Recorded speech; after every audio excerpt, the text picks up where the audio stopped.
Good morning everyone. Welcome to all at Nimbus Learning Platform powered by Engineers Academy. चलिए dear, हम सब start करेंगे. जल्दी जल्दी जुड़ जाइए, फिर हम स्टार्ट करने वाले हैं.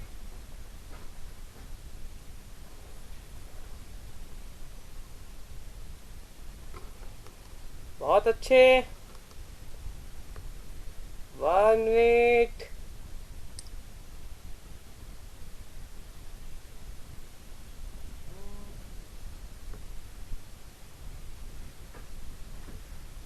Good morning, good morning. चलिए आ जाइए जल्दी जल्दी.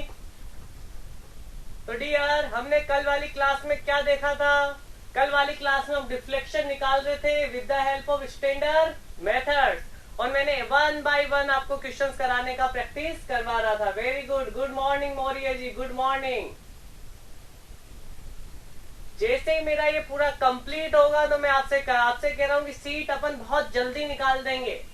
बस जितना बेसिक बताते जा रहा हूँ उतना ध्यान से घर पे प्रैक्टिस करते रहना. इस टॉपिक से रिलेटेड सारी सीट कंप्लीट हो जाएगी 1 से 2 दिन में. बस चलिए हम स्टार्ट करेंगे. आज हम स्टार्ट करेंगे.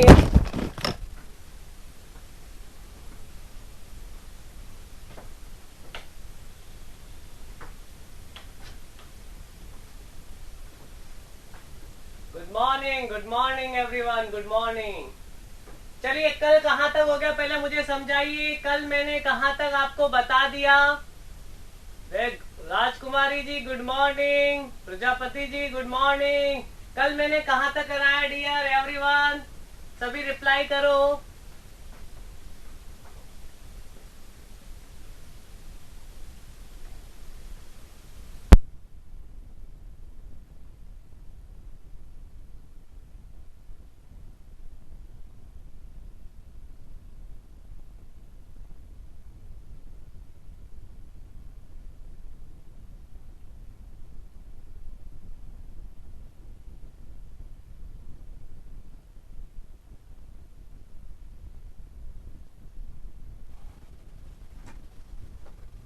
आवाज नहीं आ रही है, चेक करो चेक करो.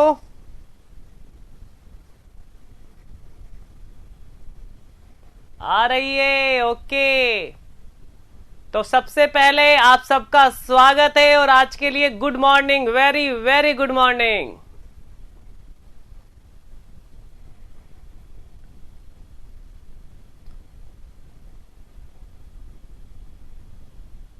Very good.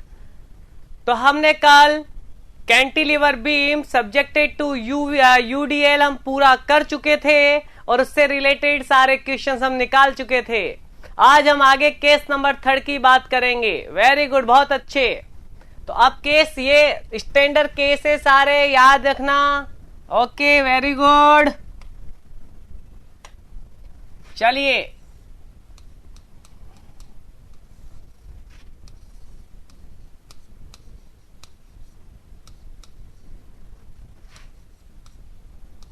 Standard length is always taken L.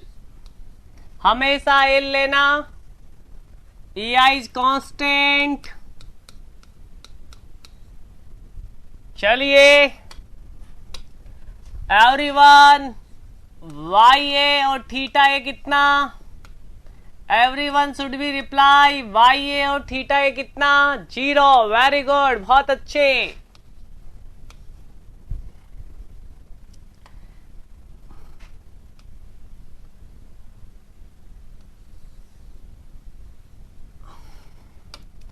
Dear, elastic curve everyone should be reply. Elastic curve क्या बनेगा? ये पूछा जाएगा, फिर आंसर आपको करना होगा.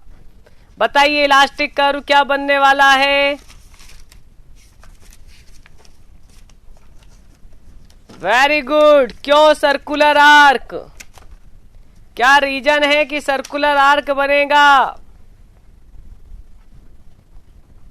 Very good. Pure bending. बहुत अच्छे, बहुत अच्छे.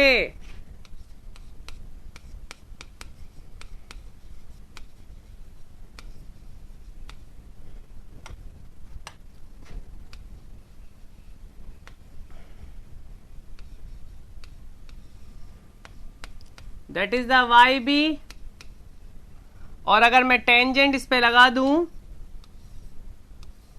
तो that is the theta B. Very good, बहुत अच्छे बहुत अच्छे। हम बात करेंगे अब आगे, हम आगे बात करेंगे। तो डियर, जो थीटा बी होगा वही थीटा मैक्स होगा, और that value is the M L upon E I, और वाई बी ही वाई मैक्सिमम होगा,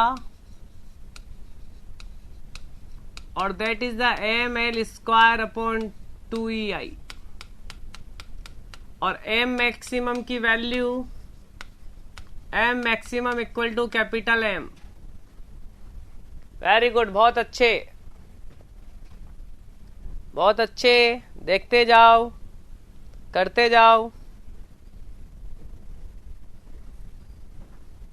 देख लो सारे डाटा, डाटा में कोई दिक्कत नहीं होना चाहिए। वेरी गुड, चलो चलिए इससे रिलेटेड क्वेश्चंस दे दिए जाएं डियर, इससे रिलेटेड क्वेश्चंस एक दो क्वेश्चन दे दिए जाएं, हाँ या ना, जल्दी जल्दी आंसर किया करो डियर। वेरी गुड, बहुत अच्छे कि सर दे दो। एक ही टाइप के क्वेश्चंस अक्सर पूछे जाते हैं, चलो जल्दी से बनाओ।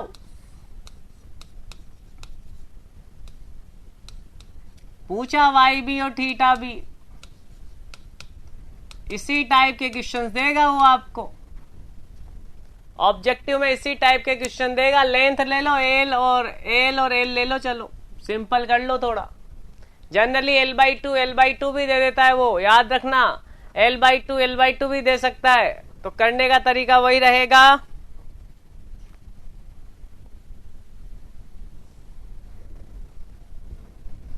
जल्दी से, फास्ट।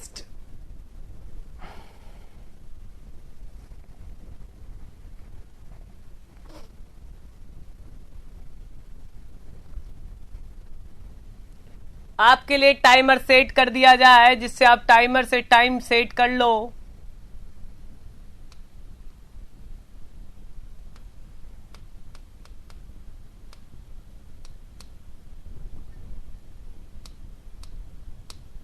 बहुत है, ये हुई ना बात, इसे कहते हैं practice. Pradyumna Prajapati, very good, बहुत अच्छे।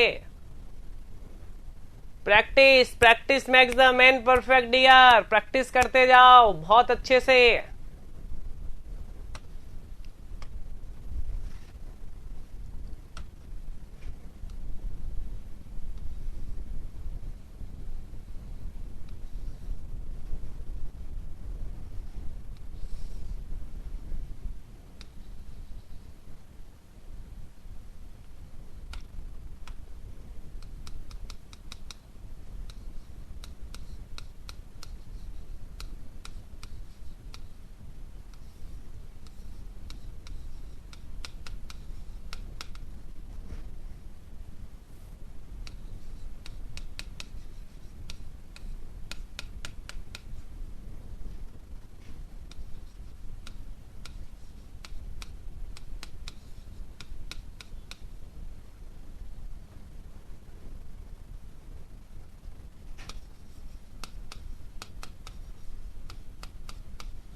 देख लीजिए कितनी जल्दी क्वेश्चन सोल्व हो जाते हैं। अगर आपने प्रैक्टिस की हो प्रीवियस क्वेश्चंस की कल, तो इन क्वेश्चंस को करने में 1 मिनट से ज्यादा नहीं लगेगा। 1 मिनट लगेगा डियर, ओनली 1 मिनट में ये क्वेश्चन सॉल्व हो जाएगा। पर प्रैक्टिस से, कल अगर आपने प्रैक्टिस की हो, मेथड मैंने समझाया था, समझा हो, तो अच्छे से बनाने में 1 मिनट से ज्यादा नहीं लगेगा। और 1 मिनट भी वो इसलिए लग रहा है डियर, क्योंकि मैं अभी उसे धीरे धीरे सॉल्व कर रहा हूं।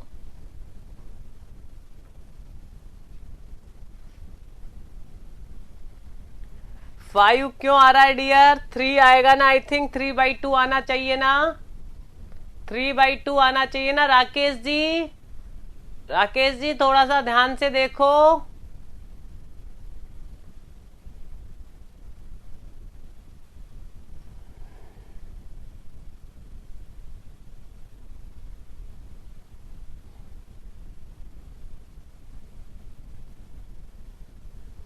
थोड़ा ध्यान से देखो डियर। तो अगले की ओर बढ़ेंगे। अगला क्वेश्चन अब मैं नहीं करवाऊंगा। इसी में एक क्वेश्चन इसी का अगला बनेगा तो ये बनेगा। तो डोंट आस्क मी, मुझसे मत पूछना। आया हुआ क्वेश्चन है, बोलेगा आरबी की वैल्यू बताइए। अब मैं नहीं बोलूंगा। अब मैं इसे 1 मिनट से भी कम टाइम में परफॉर्म करूंगा। 1 मिनट से भी कम। तो सभी को 1 मिनट दिया और स्टार्ट करो। 1 मिनट से भी कम टाइम में आरबी निकाल के दिखाओ।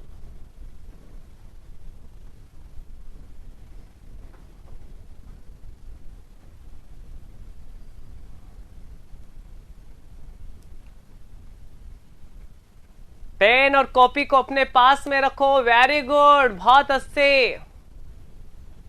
कोई नहीं, लेट से मिलता है तो अपना टाइमर सेट कर लो। 2 सेकंड ज्यादा ले लो, लेट से मिलता है तो 2 सेकंड ज्यादा लेट ले लो। चलो 5 सेकंड देंगे।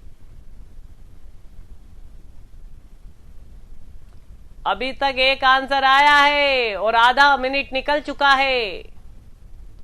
आई want to solve in only 20 second. मैं इसे 20 सेकेंड में सॉल्व करना चाहूंगा। Practice practice. Very good Sanju. Pradyumna, Pradyumna का कुछ अलग आया है, संजू का कुछ अलग आया है।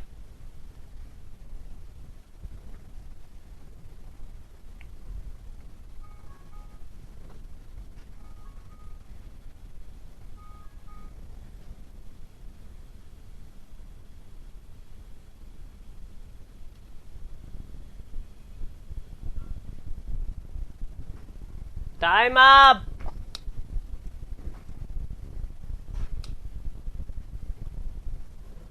सबसे पहले वही प्रीवियस निकाला था अभी अभी, तो अब नहीं निकालेंगे। वाई बी कितना आया था? वाई बी कितना आया था प्रीवियस में? 3/2।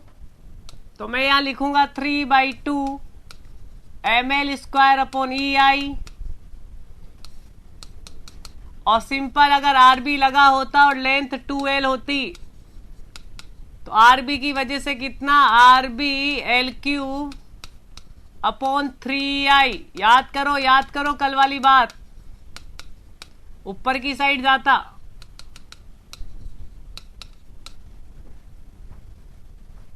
दोनों को सेम करना है।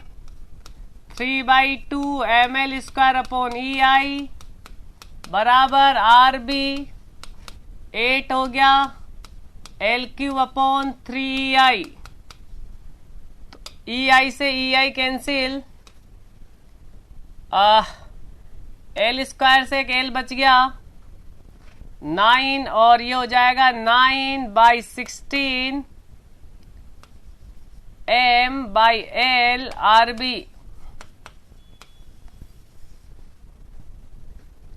वेरी गुड, बहुत अच्छे। सभी ने अपने अपने आंसर किए हैं और बहुत सही से कर रहे हो आप सब। आई थिंक आपको प्रैक्टिस हो चुकी है। इस टाइप के 3 से 4 क्वेश्चंस एक ही टॉपिक से बनाए जा सकते हैं डियर। तो आपको कभी बना दे तो घबराना नहीं है, बना लेना है उन टाइप के क्वेश्चंस को। चलिए अगला बढ़ेंगे, अगला करेंगे।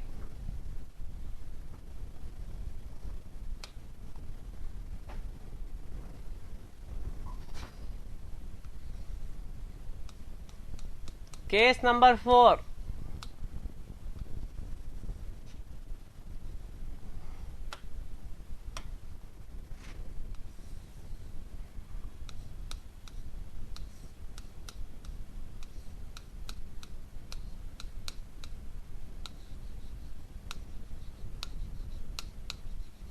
length that is the L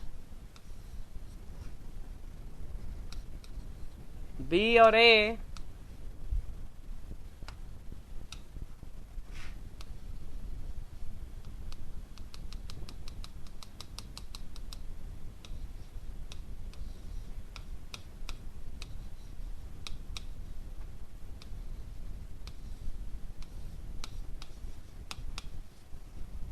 very good, बहुत अच्छे। चलिए, थीटा बी की वैल्यू कोई बता सकता है और वाई बी की वैल्यू किसी को पता हो बताइए। थीटा बी और वाई बी, थीटा बी और Y B. Very good. Theta B is the W L की पावर 4 एल की पावर 3 अपॉन 24 ई आई और डब्ल्यू एल की पावर 4 अपॉन 30 ई आई।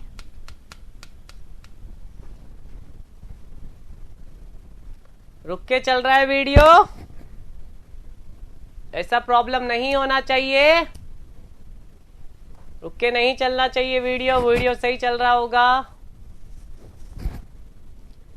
डियर, इसका टोटल लोड कितना होगा ये बताओ। इसका टोटल लोड कैपिटल डब्ल्यू कितना, बताइए टोटल लोड कितना। Very good. Total load is the W intensity W L by 2। तो इसको कैसे बनाया जाए,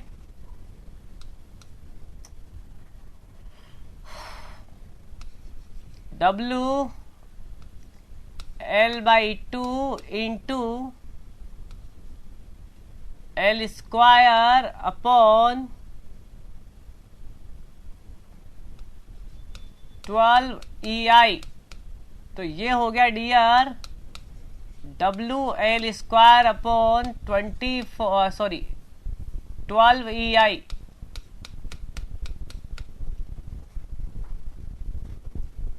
वेरी गुड। ध्यान से देखो क्या ये सही लिखा है या नहीं लिखा है। ध्यान से देखिए क्या ये सही है या गलत है। फॉर्मूले को देखो, इन terms of W, capital W यानी टोटल लोड।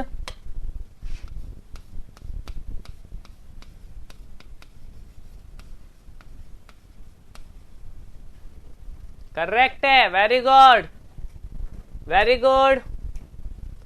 और इसको कैसे लिख सकते हैं अपन,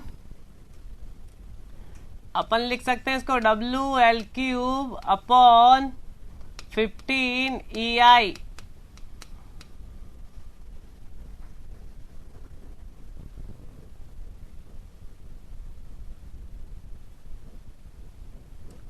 स्लोप, बिल्कुल इसी को मैंने बांट लिया है। वेरी गुड, बहुत अच्छे। बोलो बोलो प्रीति, प्रीति का मतलब क्या है, डब्लू। डब्लू क्या पूछना चाहते हो, स्लोप कैसे आया, स्लोप का फॉर्मूला होता है ये अपने पास इंटेंसिटी के फॉर्म में है।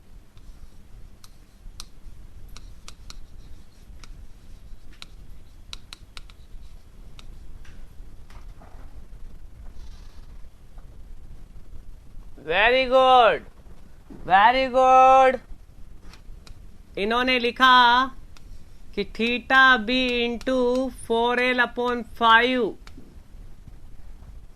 4L अपॉन 5 क्या सही है। देखो सही हो तो अपना थीटा बी की वैल्यू रखो W L cube upon 24 E I into 4L upon 5। तो ये 30 बन जाएगा, आ जाएगा। तो याद रखना इसको भी, in terms of theta B.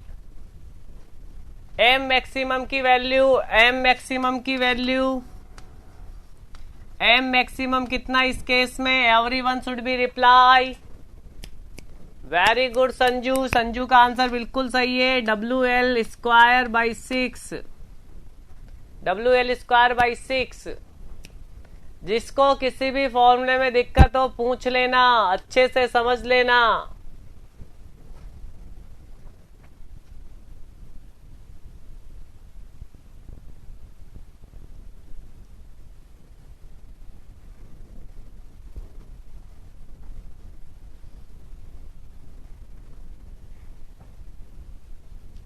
सबने नोट डाउन कर लिया, राइट डाउन कर लिया।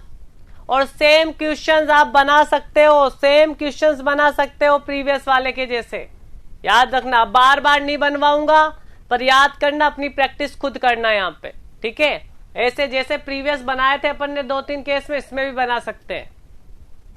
चलो अगला केस लें, अगला केस लेते हैं। केस नंबर 4 हो गया। केस नंबर 5 सबसे ज्यादा पूछा जाने वाला केस है।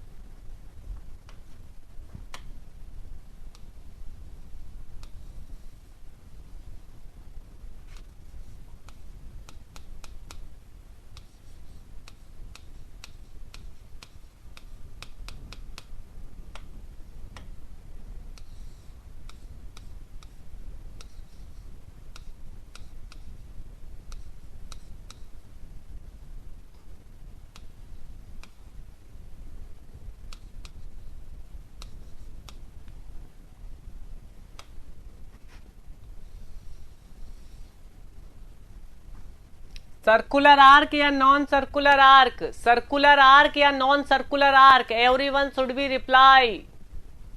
सर्कुलर आर्क या नॉन सर्कुलर आर्क?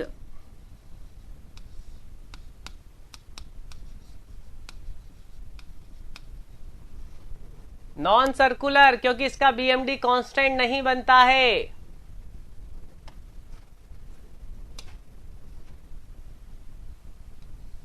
टेंजेंट खींच दो इस पॉइंट पे, तो theta B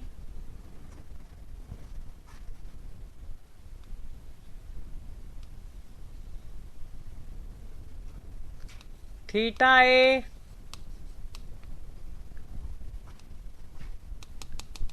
theta C equal to 0। Circular कैसे बनेगा डब्लू? सर्कुलर क्यों बनेगा? नॉन सर्कुलर बनेगा ना, क्योंकि बेंडिंग मोमेंट क्या होगा इसका?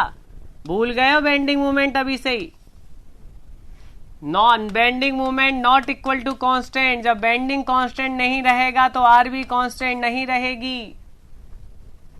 Very good. हाँ तो गुस्सा मत दिलाया करो मुझे ऐसे अब, ठीक है? बहुत अच्छे। चलिए, थीटा बी बराबर होता है थीटा ए के। वेरी गुड, बहुत अच्छे। निकालते जाओ, निकालते जाओ।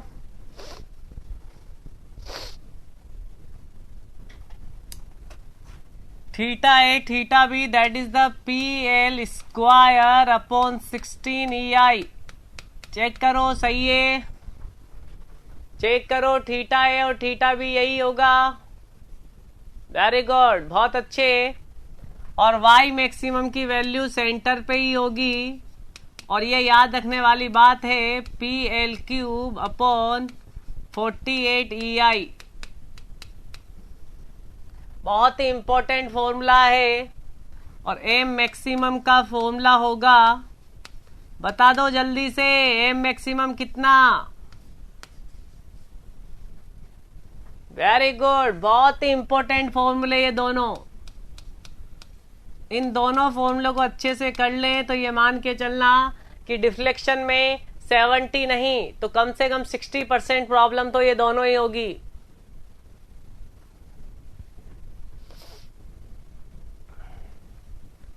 वेरी गुड, बहुत अच्छे।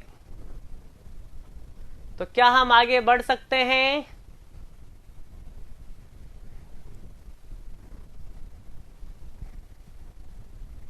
Yes, very good. आगे बढ़ेंगे। इसमें प्रॉप्ड कैंटिलीवर नहीं बनेगा।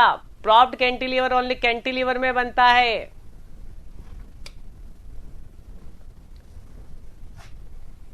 और ये केस नंबर 6, ये भी बहुत ज्यादा इंपॉर्टेंट है।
अभी दिखाता हूं रजत।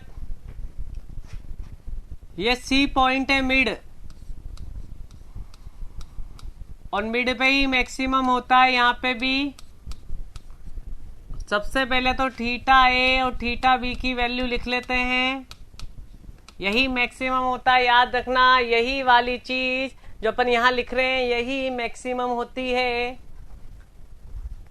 That is the WL³ upon 24 EI,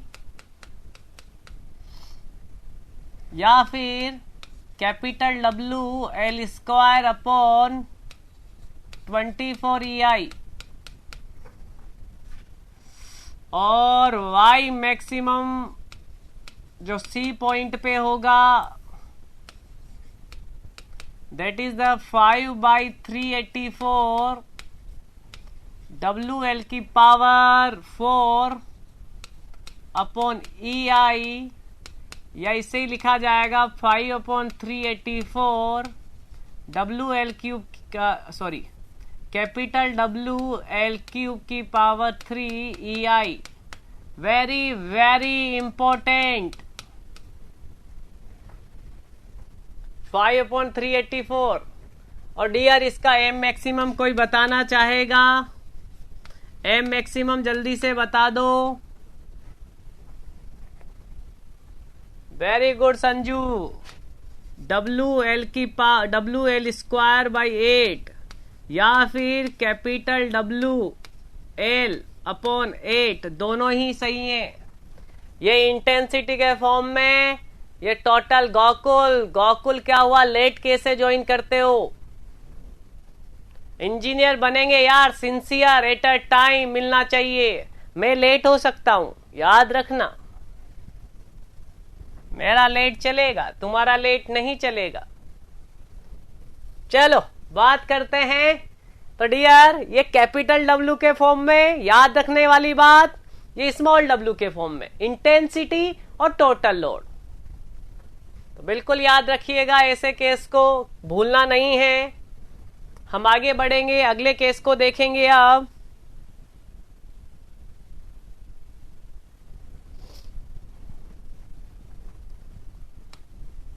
एक बार प्रीवियस पेज को दिखा देता हूं, देख लो प्रीवियस पेज आराम से।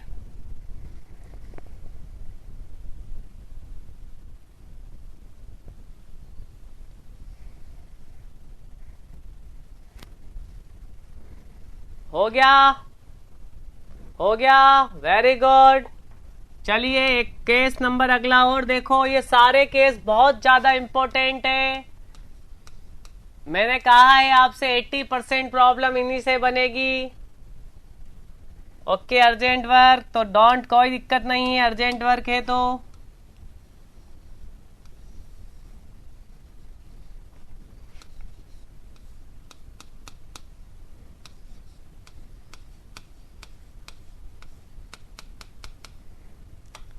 जिससे क्वेश्चन किया जाए वो ही आंसर करेगा, जिससे क्वेश्चन किया जाए वही आंसर करेगा।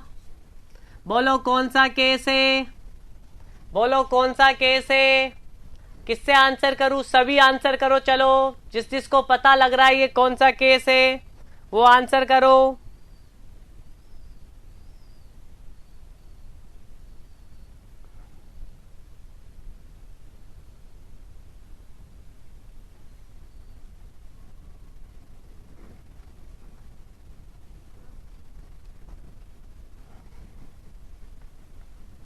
संजू का आंसर प्योर शियर, सोनाली का answer 0 shear, 0 shear pure bending.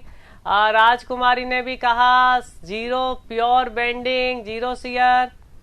Okay, 0 shear pure shear. Deepanjali और बाकी लोग ने कुछ गलत आंसर दे रहे हो। प्योर शियर कैसे हो जाएगा? प्योर बेंडिंग है डियर, प्योर बेंडिंग है, प्योर बेंडिंग बताया हुआ है। RAR भी 0, RAR भी 0 होगा नहीं होगा? अरे यार तुम पढ़ते नहीं हो। पहले मैंने बहुत अच्छे से SFD BMD में दिखाया है, और शाम वाली क्लास में SFD BMD चल रहा है, तो आके मिलो वहां। फिर नहीं आता तो SFD BMD।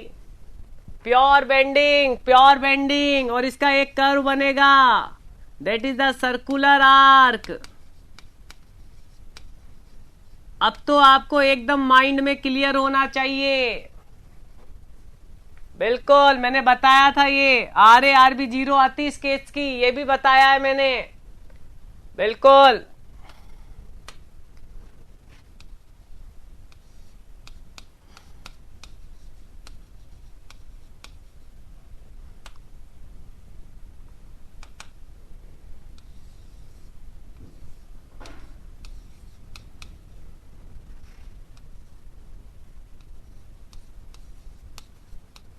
प्योर बेंडिंग है। Very good.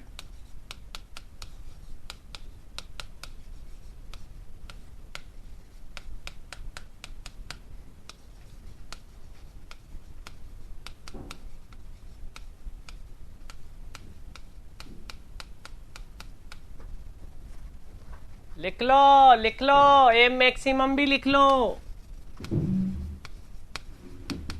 RARB भी लिख लो, शियर फोर्स भी लिख लो।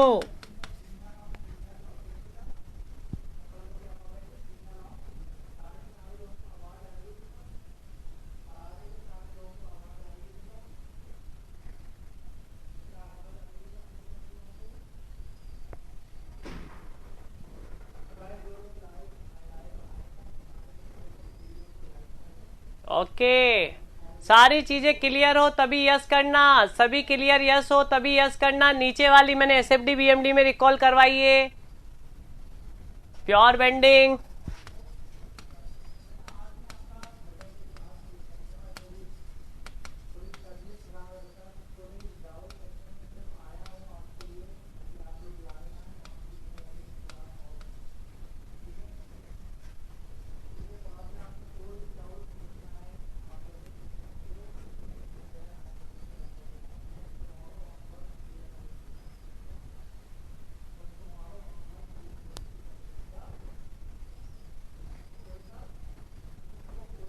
आगे बढ़े।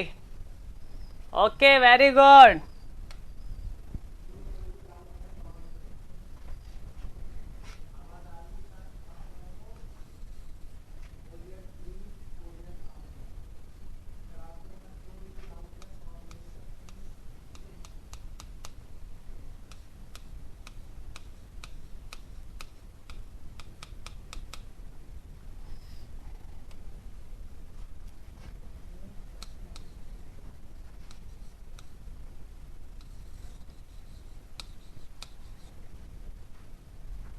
बस एक एंड पे लगाइए, एक एंड पे मैंने लगाया है।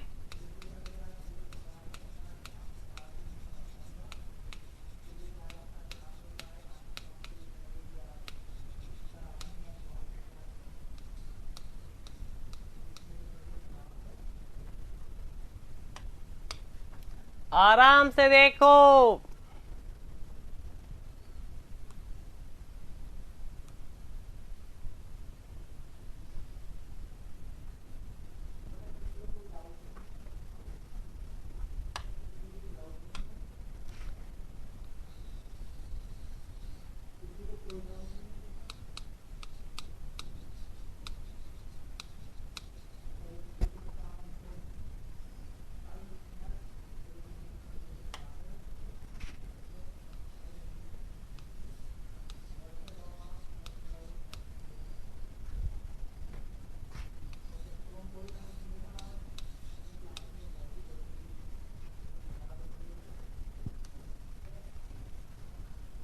यार इसमें एक बात याद रखना कि जो होता है इसकी वैल्यू यहां से L/√3 पे मैक्सिमम मिलती है। पहली चीज याद रखना, L/√3 पे आपको मैक्सिमम मिलेगा, और जो मैक्सिमम होगा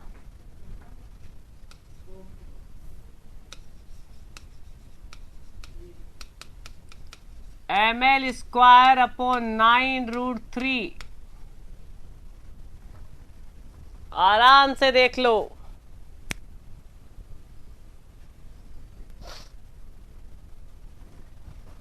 थीटा ए ml/6 EI, EI तो यहां भी लगा देना डियर।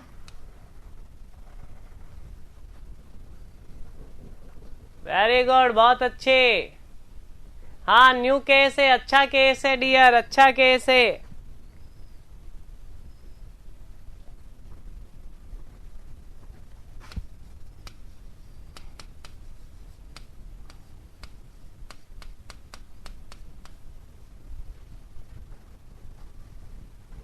आप सबको इसका एसएफडी और बीएमडी मुझे कल बताना है। सब इसका पहले रिएक्शंस निकालेंगे, फिर एसएफडी बीएमडी बताएंगे। कल मुझे चाहिए इसका एसएफडी बीएमडी। कल मैं सभी का एसएफडी बीएमडी चेक करूंगा।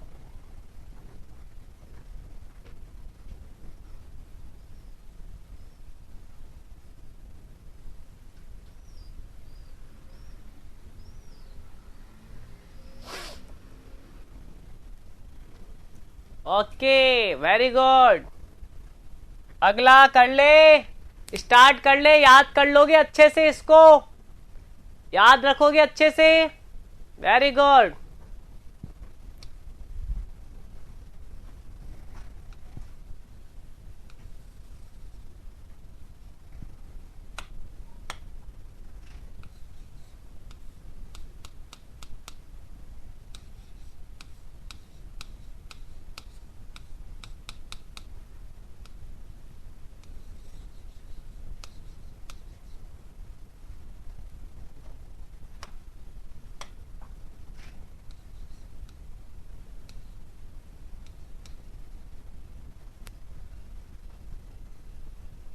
डियर, बहुत ही स्पेशल केस, बहुत ही अच्छा केस, बहुत ही सही वाला। ध्यान से देखेंगे तो इसका डिफ्लेक्शन कर्व कुछ ऐसा बनेगा।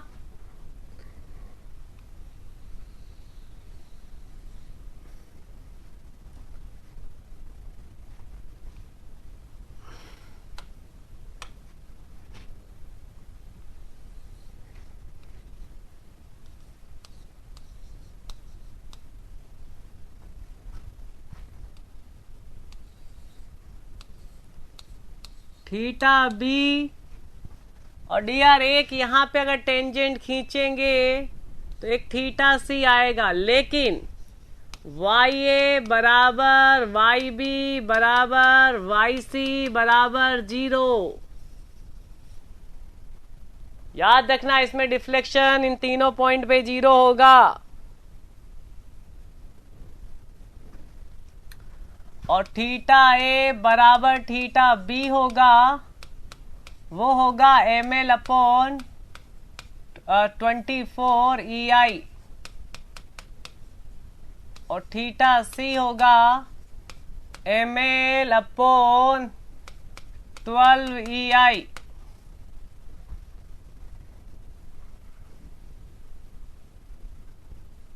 आराम से देख लो, ये सारे स्टैंडर्ड केस नंबर 9।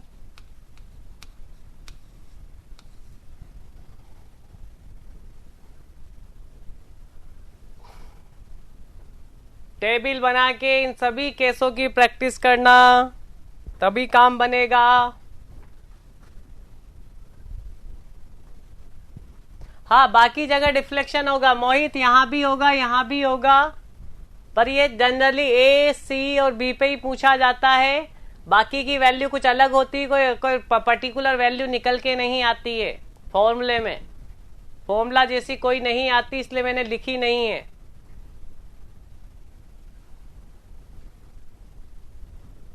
हाँ, नहीं आएगा, ये कह दिया है गोकुल ने, तो गोकुल की बात मान लो।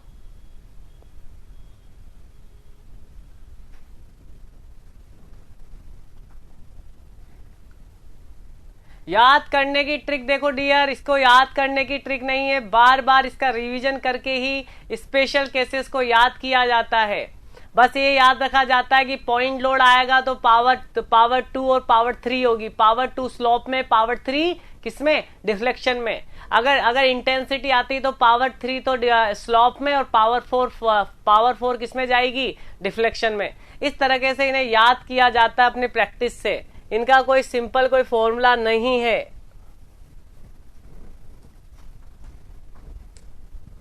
डियर ये पॉइंट ऑफ कॉन्ट्राफ्लेक्शन है, पता हो तो यही पीओसी होता है, इसमें पता है तो आपको।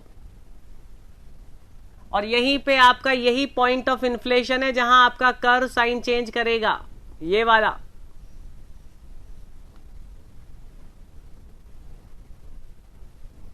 तो आज हम आगे बढ़ेंगे अब last case.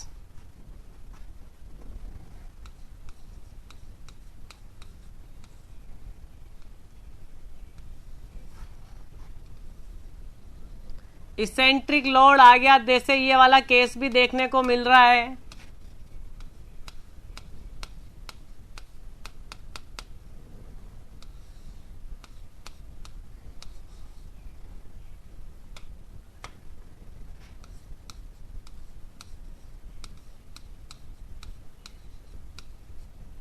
Total length L,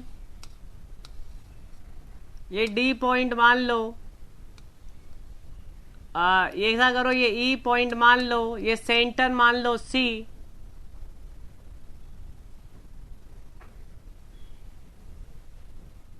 कोई नहीं,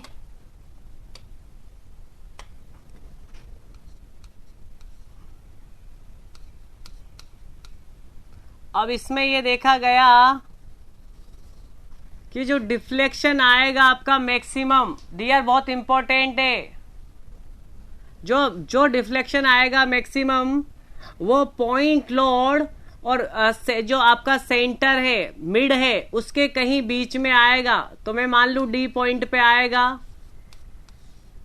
तो हमेशा याद रखना जब भी कोई इसेंट्रिक लोड हो तो लोड जहां लगाया हुआ है और जहां सेंटर है उसके बीच में ही आएगा, इतना याद रखना है।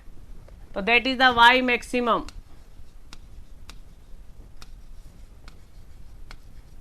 क्या याद रखना है? याद रखने वाली बात, जब भी इसेंट्रिक लोड हो और आपसे पूछे कि डिफ्लेक्शन मैक्सिमम कहाँ होगा, तो इसमें ध्यान से याद रखना, जब निकाला गया तो एप्लीकेशन ऑफ लोड और सेंटर के कहीं बीच में होगा, कहीं बीच में होगा। आराम से।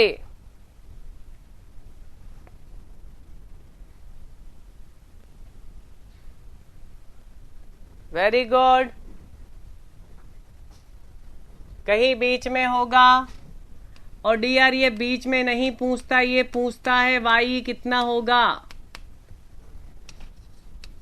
तो डिफ्लेक्शन एट पॉइंट ई,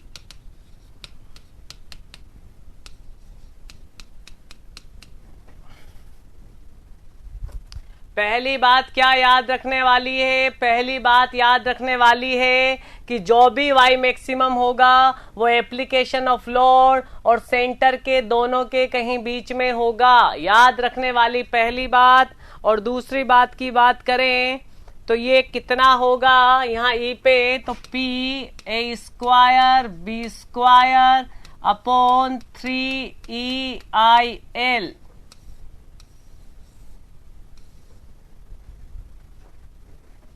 याद कर लेना इसको अच्छे से।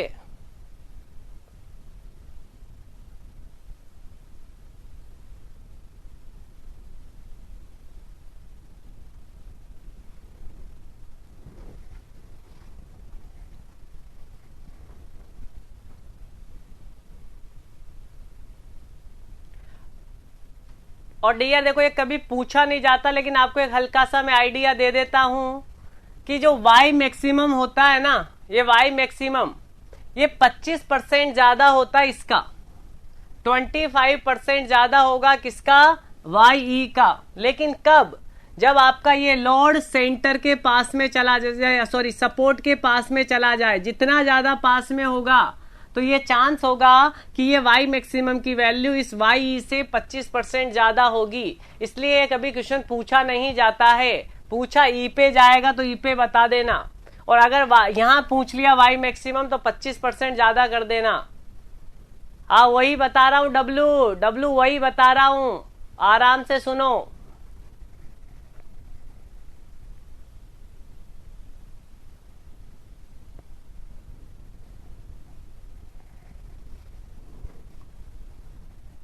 गोकुल ने क्या कहा? गोकुल सर पीओसी पे डिफ्लेक्शन 0 होता है क्या?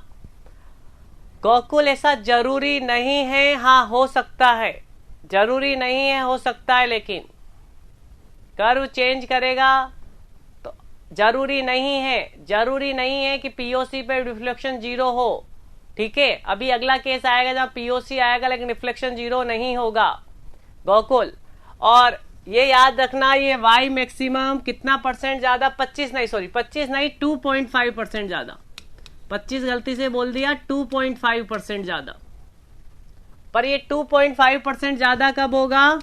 वाई मैक्सिमम 2.5% ज्यादा होगा वाई ई का। कब? जब आपका ये लोड पी सपोर्ट के पास में लगे। तो समझ में आई मेरी बात? हाँ या ना में आंसर करो, समझ में आ गई हो तो, या एक बार और एक्सप्लेन करूं, या समझ में आ गई?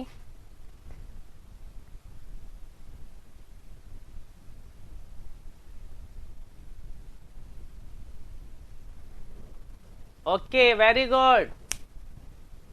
चलिए आगे दो और केस करेंगे और खत्म करेंगे। Case number 11। तो गोकुल ने क्वेश्चन पूछा था कि सर जहां पीओसी होगा वहां आपका क्या 0 होगा? नहीं, ये जरूरी नहीं है। जैसे ये केस अगर इसकी बात करें गोकुल, तो इसमें इस टाइप से जाएगा, ए से करके ये ए से चला जाएगा। मतलब यहां कुछ पीओसी कहां 0 होता है पता हो तो इसका मैंने बताया था आप सबको, डायग्राम बना के बताया था, कुछ ऐसा बीएमडी बना था, पता है ना? L/4 और L/4 पे देख लेना, मैंने बनाया हुआ है। तो ये पीओसी होगा तो यहां पे कहीं ना कहीं आपका कर्व साइन चेंज करेगा, इसे पॉइंट ऑफ इन्फ्लेशन बोला जाएगा। ए से जा रहा है अभी कर्व, अब कर्व अपना साइन चेंज कर लेगा यहां से, फिर यहां आया, फिर कर्व ने अपना साइन चेंज कर लिया। तो ये पॉइंट जो होंगे ना, ये दोनों पॉइंट, यहां तो इसे पीओसी बोला जाएगा, लेकिन यहीं इस पॉइंट को पॉइंट ऑफ इन्फ्लेशन बोला जाएगा। Point of inflation, point of inflation बोला जाएगा, याद रखना। बीएमडी डायग्राम में, that is the BMD diagram, और ये क्या है? ये डिफ्लेक्शन कर्व है, इलास्टिक कर्व है। तो इलास्टिक कर्व या डिफ्लेक्शन कर्व में जहां आपके पास ये होगा वहां कर्व अपना साइन चेंज करेगा, डिफ्लेक्शन कर्व। हाँ वेरी गुड, बहुत अच्छे। समझ में आ गई हो तो हाँ करो पहले कि सर पॉइंट ऑफ इन्फ्लेशन और पॉइंट ऑफ कॉन्ट्राफ्लेक्शन समझ में आ गया? यस करो या नो करो, बताना हो तो एक बार और पूछो। एवरीवन इलास्टिक कर्व में, हाँ वेरी गुड, रिपीट करना है तो ध्यान से सुनना। अपन ने कहा था कि पॉइंट ऑफ कॉन्ट्राफ्लेक्शन और पॉइंट ऑफ इन्फ्लेशन क्या है? बिल्कुल दोनों सेम है। जहां बेंडिंग मोमेंट अपना साइन चेंज करेगा वो पॉइंट होगा, लेकिन point of contraflexure is always defined in BMD diagram और point of inflection is defined in the elastic curve या डिफ्लेक्शन कर्व। अब क्या होगा कि यहां पे जहां पे आपका पीओसी है तो ये आपका जो इलास्टिक कर्व है, वो इलास्टिक कर्व देखो पहले तो ए से आया, अब यहां आने के बाद इसने अपना कर्व चेंज कर लिया। यहां से यहां अलग कर्व था और इसके बाद अलग कर्व चेंज कर लिया, फिर यहां से वापस कर्व चेंज कर लिया। ये देखो दो पॉइंट, ये पॉइंट कहां होंगे? तो आप बोल सकते हो L/4 और L/4 पे होंगे। मतलब L/4 तक तो एक कर्व बनेगा और उसके बाद L/4 के बाद जहां आपका होगा वहां इसका चेंज हो जाएगा कर्व। समझ में आ रही बात? तो दोनों चीजें समझ लेना। अब इसका वाई मैक्सिमम कितना होगा? तो बड़ा सिंपल सा है ये, इसका वाई मैक्सिमम निकालना है तो उसका फॉर्मूला है 1/4 times Y maximum in simply supported beam. याद करने का तरीका है ये, हाँ, PL/8 होता है, बिल्कुल PL/8 यहाँ होता है, PL/8 यहाँ होगा और PL/8 यहाँ होगा। ओके रजत, कर देंगे, पहले इसको समझो। जो y मैक्सिमम होगा ये 1/4 times y maximum simply supported beam जब पॉइंट लोड लगाया था तो पॉइंट लोड की वजह से कितना आया था, PL³/48 EI। याद करो यही आया था। याद करने का तरीका सिंपली सपोर्टेड का याद करो, पॉइंट लोड की वजह से मिड में, तो भैया ये आ गया 192। बहुत सिंपल सा याद करने का तरीका है। हाँ, 1/4 टाइम्स होता है y maximum in simply supported beam subjected two point load at the mid.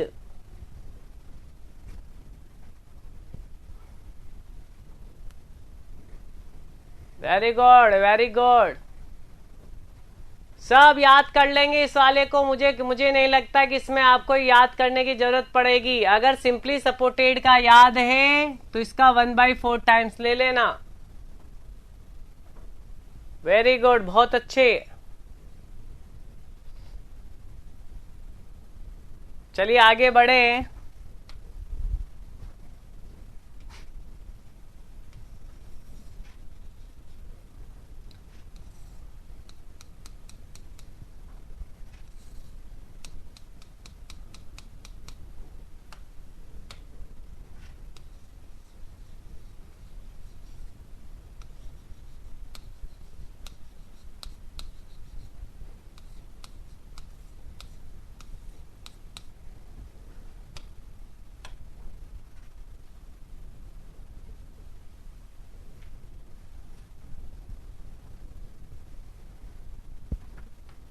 आराम से उतार लो।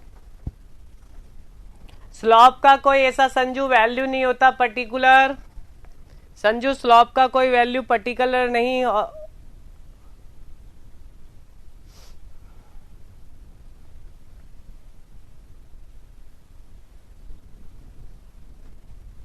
लेकिन आप ये कह सकते हो कि ए पे और बी पे स्लॉप कितना होगा, 0, और सी पे भी 0 बोल सकते हो।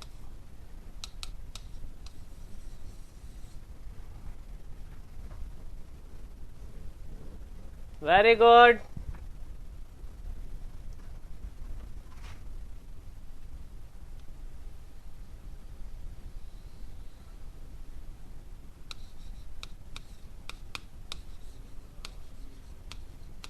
इसका भी बड़ा सिंपल है। अगर आपको याद है तो 1/5 टाइम्स कर दो y मैक्सिमम किसका, सिंपली सपोर्टेड बीम का। सिंपली सपोर्टेड बीम पे जब यूडीएल लगाते हैं तो उसका तो कितना आया था, सिंपली सपोर्टेड का कितना आया था, याद करो, 5/384 WL⁴ अपॉन EI। तो डियर 5 से 5 चला गया तो WL⁴ अपॉन 384 EI।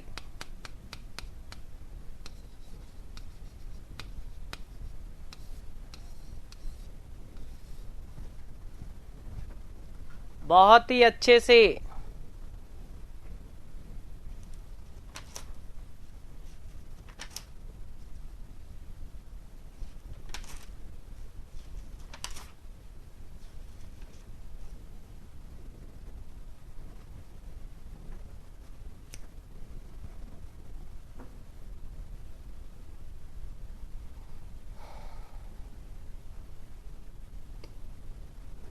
तो ये सारे फॉर्मूले, केस नंबर आई थिंक 12 हो जाएगा। ये 12 फॉर्मूले जो आपको याद करने हैं।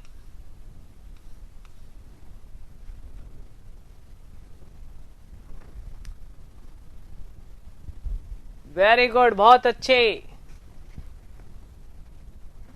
तो डियर आई थिंक आप ये सारे क्वेश्चंस कर लोगे इससे रिलेटेड। अगर इससे रिलेटेड मैं बात करूं तो अगर 50 क्वेश्चन होंगे तो 50 में से 40 क्वेश्चन इसी से रिलेटेड होंगे।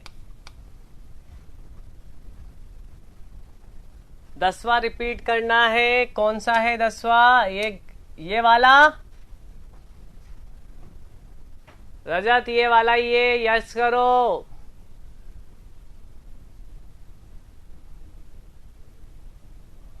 क्या यही पूछना चाहते हो 10वां? तो चलो मैं बात कर रहा हूं, जब कोई इसेंट्रिक लोड हो, सेंटर पे नहीं हो, तो पहली बात ये याद रखना कि जो भी वाई मैक्सिमम आएगा वो सी और ई के बीच में आएगा। तो सी और ई के बीच में मैंने कहा कहीं डी पे आएगा, और जो ई पे होगा उसकी वैल्यू मैंने यहां लिख दी है। जो ई पे होगा उसकी वैल्यू मैंने यहां लिख दी है, P A square B square upon 3 3 EIL।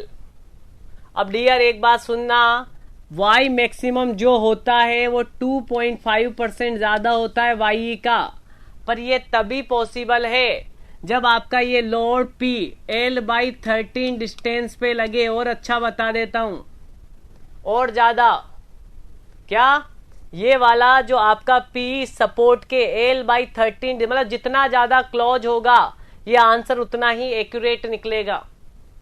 समझ में आ रही है? और ऐसा कहा जाता है कि L/13 पे तो फिक्स 2.5 आएगा। तो ये सपोर्ट से जितना पास होगा तो आप L/13 तक होगा, तब तक ये आंसर वैलिड है। चलिए आई थिंक अब सबका क्लियर हो गया होगा। सारे फॉर्मूले एक बार रिवाइज कर लो अपनी बुकलेट से, फिर मैं आपको 2 टॉपिक और कराऊंगा, फिर सीट स्टार्ट कर दूंगा। आज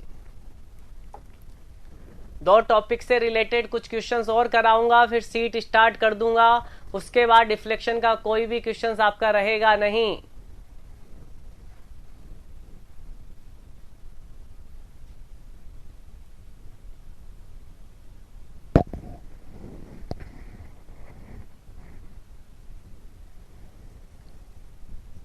संजू अगर फिक्स बीम में इसेंट्रिक लोड होगा तो उसके फॉर्मूले टॉस में करवाए जाएंगे आपको। आगे आगे टॉस में होंगे सारे। अब यहां से अपने डिफ्लेक्शन से ये सारे फॉर्मूले यूज आ सकते हैं।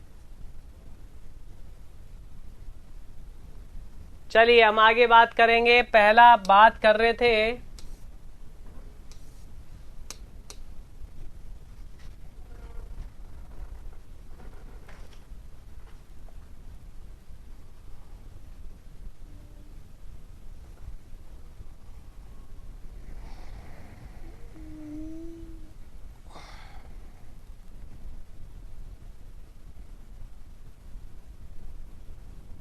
चलिए अब मैं इसको हटा रहा हूं और आगे की बात कर रहा हूं।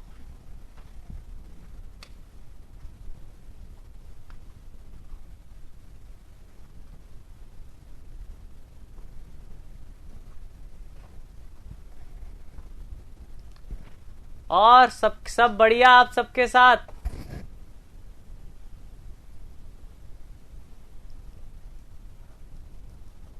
सब प्रिपरेशन सही चल रही है सबकी? ये बताओ पहले तो, क्वेश्चन निकालते जा रहे हो ना? सारे क्वेश्चन हर सब्जेक्ट के निकालते जाओ। शाह जिसको पीएमसी में प्रॉब्लम है वो सुपर बीएमसी की क्लास ले लो, एफएम की क्लास ले सकते हो, सोम के कुछ टॉपिक्स की क्लास चल रही है, तो आपके सारे कंसेप्ट क्लियर करते जाओ।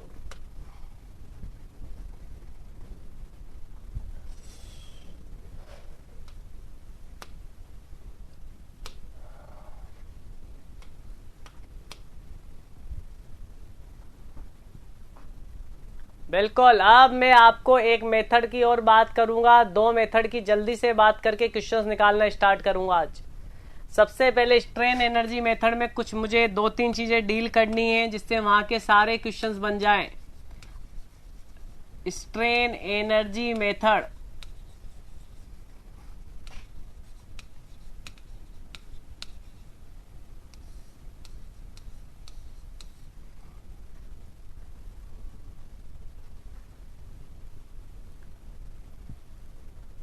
बिल्कुल स्ट्रेन एनर्जी मेथड।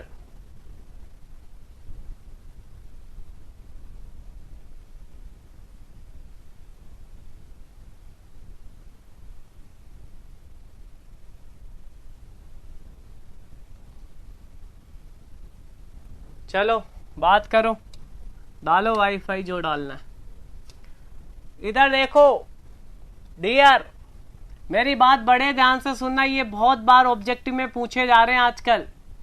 मैंने आपको बताया था सबको कि मूवमेंट की वजह से कितना स्ट्रेन एनर्जी स्टोर होगा, तो मैंने आपको लिखा है स्ट्रेन एनर्जी में, strain energy stored due to the movement M. बोलो कितनों को पता है कि एम की वजह से जो स्ट्रेन एनर्जी आएगी उसका क्या फॉर्मूला होगा? एवरीवन वेरी गुड, बहुत अच्छे, सभी ने आंसर कर दिए हैं। सभी ने कहा सर पढ़ा हुआ है M square L upon 2EI। सभी ध्यान से देख लो, याद कर लेना जिसको याद नहीं हो। ये मूवमेंट की वजह से स्ट्रेन एनर्जी का फॉर्मूला आई थिंक मैंने लिखाया भी था आपको।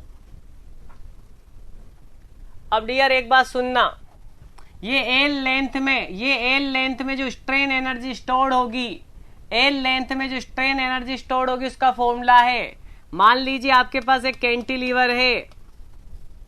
अब आपने कहा नहीं मुझे तो ओनली इतने से पार्ट में चाहिए डीएक्स में, मुझे तो डीएक्स में स्ट्रेन एनर्जी निकालनी है।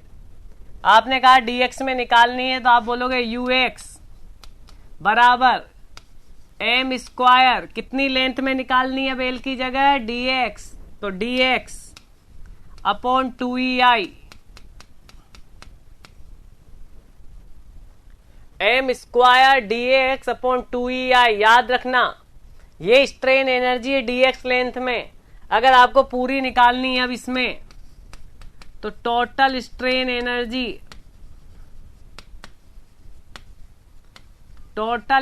एनर्जी तो आपको इंटीग्रेशन करना होगा 0 से लेके एल तक, क्योंकि बीम 0 से लेके एल तक जा रही है।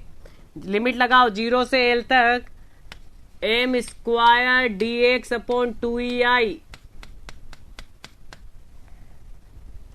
तो डियर यहां समझना, मूवमेंट की इक्वेशन बनाओगे, मूवमेंट की इक्वेशन बना के उसे इसमें पुट करोगे, लिमिट पुट करोगे, तो टोटल स्ट्रेन एनर्जी आपकी बीम में निकल जाएगी। याद रखना इस फॉर्मूले को।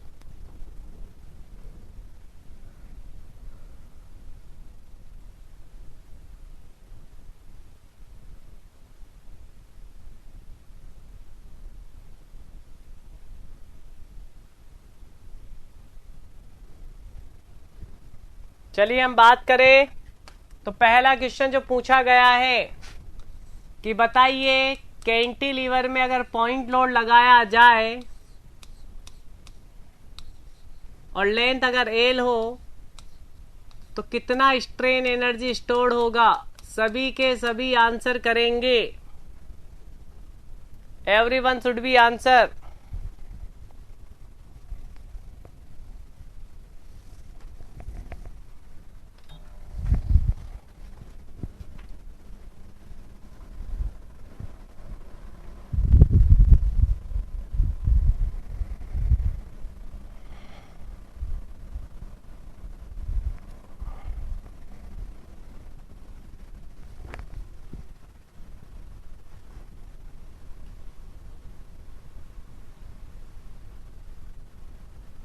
ओके, मैं इसमें दो क्वेश्चन कराऊंगा, बाकी आप सबको घर पे बनाने इसके क्वेश्चंस। हाँ, मैं सिंपल 2 क्वेश्चन दे रहा हूं, उन्हीं को अच्छे से कर लेना। ऑब्जेक्टिव में ज्यादा वो आ सकते हैं। तो डियर सबसे पहले आप क्या करो, मूवमेंट की इक्वेशन लिख लो एक्स डिस्टेंस पे, क्योंकि देखो स्ट्रेन एनर्जी का फॉर्मूला क्या पड़ा? M square DX upon 2EI, यही पड़ा।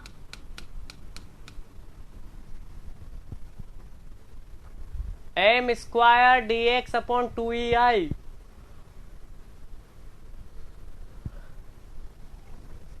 एम यानी मूवमेंट का इक्वेशन बनाना है, तो कितना मूवमेंट, तो that is the P into X. आप साइन नहीं लगाओगे तब भी चलेगा। तो आ जाओ स्ट्रेन एनर्जी निकालते हैं। एम की जगह पी एक्स का square D x upon 2EI limit 0 से L। तो डियर पी स्क्वायर को बाहर ले लो, कांस्टेंट है, 2EI को बाहर ले लो, अंदर क्या बचा, X square dx 0 to L। तो कितना आ गया, पी स्क्वायर अपॉन 2EI और x का हो गया एक्स क्यूब बाई 3 0 से L। तो हो गया P square L cube upon 6EI। Answer check करो, आंसर चेक करो सभी। पहले गलत आ रहे थे, अब थोड़ा सही आंसर आ रहे होंगे सभी के। सभी ध्यान से देख लेना, ये बहुत बार पूछा जाता है अदर्स एग्जाम में, इसलिए मैं आपसे इस पे बात कर रहा हूं। गलत मत करना, गलत मत करना। आज के बाद आराम से देख लो।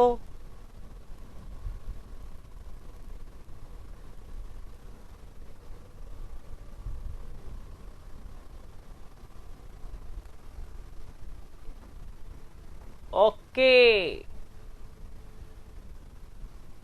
अगला क्वेश्चन और मैं आपके लिए ला रहा हूं। क्या पेश किया जाए क्वेश्चन को, क्या क्वेश्चन पेश किया जाए आपके सामने जिससे आप अगले क्वेश्चन पे परफॉर्म कर सको। Very good.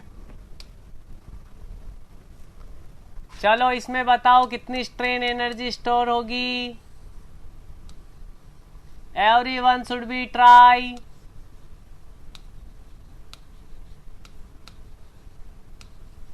लेंथ एली मानना, सभी टाटा सेम मानना। अब करो।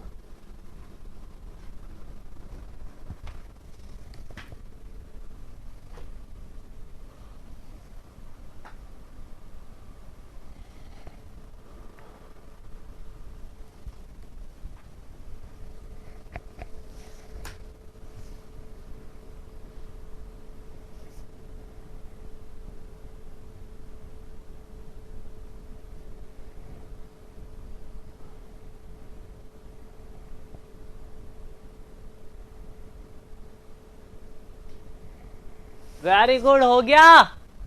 हुआ तो आंसर कितना हुआ,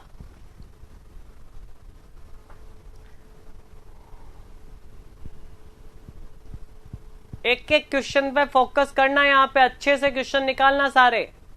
जितने करवा रहा हूं ये मानना कि ऑब्जेक्टिव में आ सकते हैं। ओके प्रजापति जी, ओके प्रद्युम्न, संजू,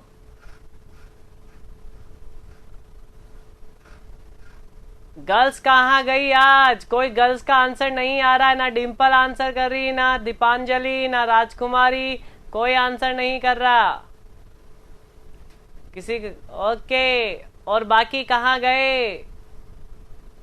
उमेश, उमेश भी आंसर नहीं करता आजकल, क्या बात है। मयंक कोठारी,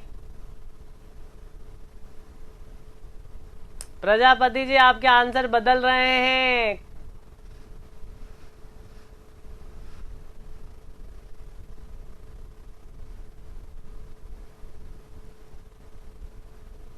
ओके भाटी साहब, धनंजय सिंह भाटी साहब बहुत अच्छे। गलत है लेकिन ट्राई तो अच्छा किया पर गलत किया। ओके सोनाली, गलत। ओके सोनाली आई थिंक सही लग रहा है, लेकिन 215 कहां से आ गए? तो चलिए देखते हैं। मैं एक इक्वेशन बनाऊंगा एक्स डिस्टेंस पे,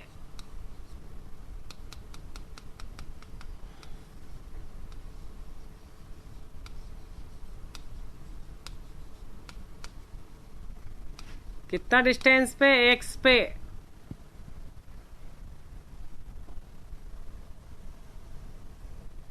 चलिए बात करें मूवमेंट का इक्वेशन क्या बनेगा? मूवमेंट का इक्वेशन क्या बनेगा? तो डब्ल्यू एक्स तो मिड में लगेगा और एक्स बाई टू, तो W x into x by two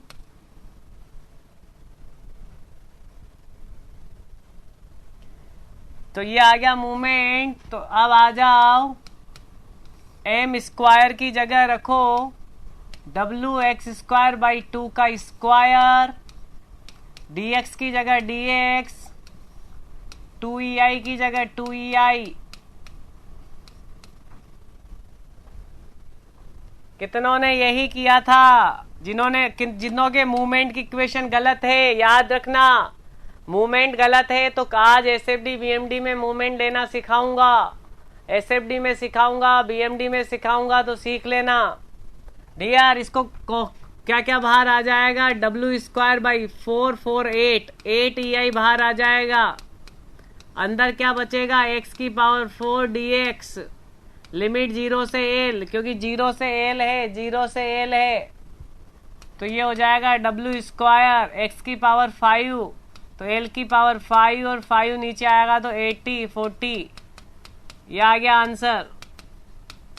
check करो जिनका गलत था, जिनका गलत था चेक करो क्यों गलत था।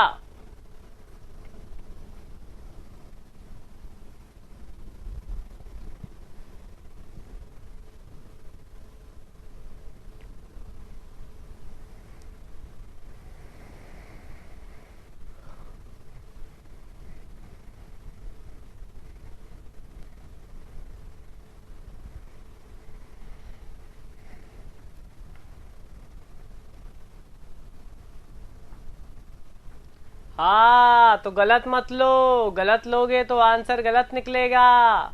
बड़ा बेसिक सा केस है, बेसिक केस को कभी गलत नहीं करते हैं।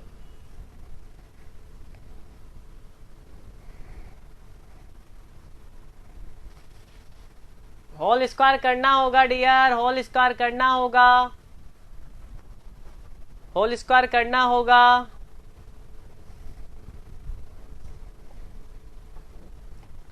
तो आई थिंक आपने गलतियां जो की वो आपको समझ में आ गई होगी कि हमने क्या गलती की है।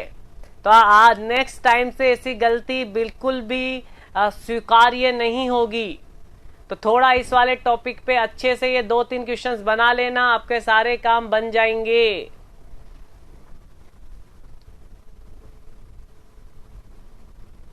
अब समझ में आ गया हो तो आगे बढ़ूं।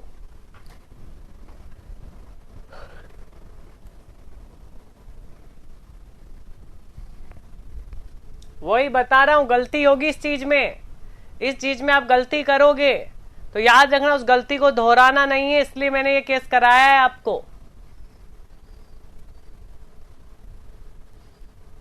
चलो आगे बढ़ते हैं अब डियर, बहुत हो गया आज के लिए यहां तक।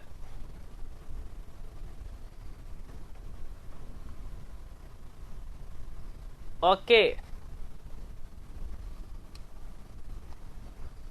अब मेरी बात ध्यान से सुनना। स्ट्रेन एनर्जी से कैसे निकाला जाता है डिफ्लेक्शन और स्लॉप, तो देखना मेरी बात। इसके 2 स्टेटमेंट है, दोनों स्टेटमेंट अभी बता रहा हूं, बस स्टेटमेंट याद कर लेना अभी। तो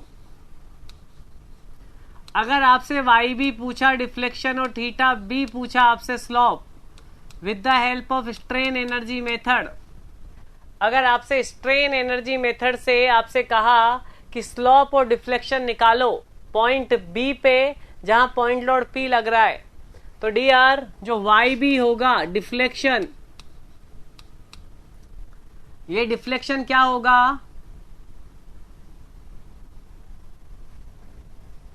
हाँ रजत, धीरे धीरे चीजों को अच्छे से अगर सॉल्व करोगे तो कंफ्यूजन दूर हो जाएगा। वाई भी क्या होगा, मेरी बात सुनना। इस पूरे सिस्टम की जो स्ट्रेन एनर्जी होगी यू, इस पूरे सिस्टम की जो स्ट्रेन एनर्जी होगी यू, इसका पार्शियल डेरिवेटिव करोगे, पार्शियल डेरिवेटिव करोगे किसके रेस्पेक्ट में? जिस पॉइंट पे डिफ्लेक्शन पूछा है उस पे जो पॉइंट लोड है उसके रेस्पेक्ट में। अगर आप ऐसा करोगे तो आपको डिफ्लेक्शन मिल जाएगा। मेरी बात बड़े ध्यान से सुनना, आपने पढ़ा भी होगा, ऐसी कोई बात नहीं है कि पूरे सिस्टम की जो स्ट्रेन एनर्जी होगी यू, उसका पार्शियल डेरिवेटिव ले लिया जाए विद रेस्पेक्ट टू लोड। अगर ऐसा किया तो उस पॉइंट पे डिफ्लेक्शन देगा। इसी तरीके से अगर आपको थीटा भी निकालना है तो स्ट्रेन एनर्जी का पार्शियल डेरिवेटिव, लेकिन किसके रेस्पेक्ट में? मूवमेंट के रेस्पेक्ट में। अगर आपने मूवमेंट के रेस्पेक्ट में लिया, मूवमेंट इस पॉइंट पे जैसे यहाँ कोई मूवमेंट नहीं है, जब मूवमेंट नहीं होता है तो इमेजिनरी लगा दिया जाता है। तो आप डेल्टा एम मूवमेंट के रेस्पेक्ट में करोगे तो आपको स्लोप देगा। ये दो थ्योरम होती है, इसे थ्योरम फर्स्ट बोलते हैं, इसे थ्योरम सेकंड बोलते हैं।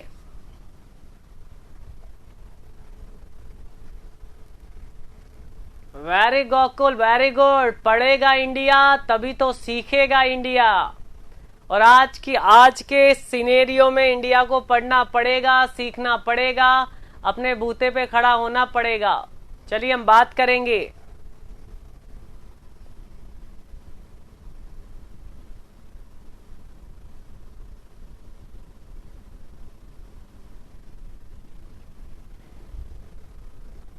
आई थिंक यहां तक क्लियर है, यहां तक क्लियर है, दोनों थ्योरम क्लियर है। स्टेटमेंट लिखवाने की जरूरत नहीं है, मैं आप सबको स्टेटमेंट सेंड कर दूंगा अगर आपको चाहिए होंगे तो। ओके, धनंजय सिंह भाटी, कभी भी आपको डिफ्लेक्शन निकालना है with the help of strain energy method, तो थ्योरम फर्स्ट ये कहती है कि जिस पॉइंट पे आपको डिफ्लेक्शन निकालना है, मान लीजिए बी पे, तो इस बी पे जो पॉइंट लोड है, पहले तो पॉइंट लोड होना चाहिए, नहीं होगा तो लगाया जाता है। तो पॉइंट लोड जो भी हो, ठीक है, तो सबसे पहले तो पूरी सिस्टम की स्ट्रेन एनर्जी निकालो। स्ट्रेन एनर्जी निकालने के बाद उसका पार्शियल डेरिवेटिव करो, किसके रेस्पेक्ट में? इस लोड पी के रेस्पेक्ट में। ओके, और अगर आपको थीटा निकालना है तो इसी स्ट्रेन एनर्जी का पार्शियल डेरिवेटिव लेना पड़ेगा, लेकिन मूवमेंट के रेस्पेक्ट में। तो ये दो थ्योरम होती है, दोनों थ्योरम ध्यान से देख लेना। आगे बढ़े, क्योंकि स्ट्रेन एनर्जी मेथड सिविल्स में, टॉस में बहुत ज्यादा पढ़ाई जाएगी, वहां से तो क्वेश्चन बहुत ज्यादा करोगे, मैंने सिंपल सा बता दिया अभी आपको। चलो आगे लास्ट करेंगे conjugate beam method. Conjugate beam method,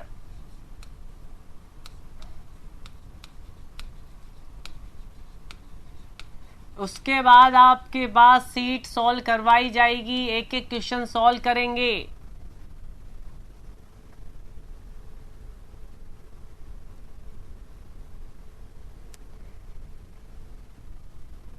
क्या मोहित, क्या पूछना चाहते हो आप?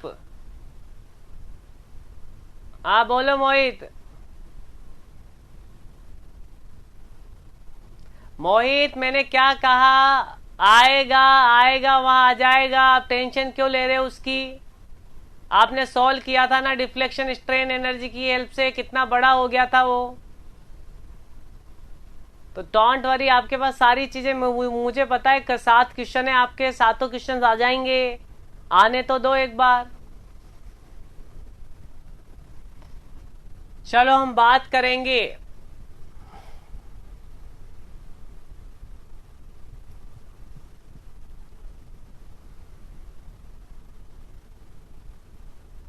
ओके, और बोलो। धनंजय सिंह भाटी, जरूर स्ट्रेन एनर्जी मेथड टॉस में नहीं पढ़ाया होगा तो सोम में पढ़ाया होगा, टॉस में भी होता है पूरा चैप्टर। और यहां आएगा तो मैं तो उससे करूंगा ही करूंगा क्वेश्चंस, आपको बता दूंगा क्वेश्चंस करना, डोंट वरी, टेंशन मत लो। कॉन्जुगेट बीम मेथड, तो देखो डियर, बड़े ध्यान से समझना तभी समझ में आएगी ये, इससे ऑब्जेक्टिव बनते हैं। और स्ट्रेन नहीं, मैकेनिकल में नहीं आता है, मैकेनिकल में आपके पास डिफ्लेक्शन का चैप्टर है ही नहीं बेसिकली, एसएससी जेईएन के प्री और मेंस में नहीं है। लेकिन अगर आप राजस्थान जेई का एग्जाम दोगी तो स्टैंडर्ड फॉर्मूले याद कर जाना, उसी से सारे क्वेश्चंस बन जाएंगे।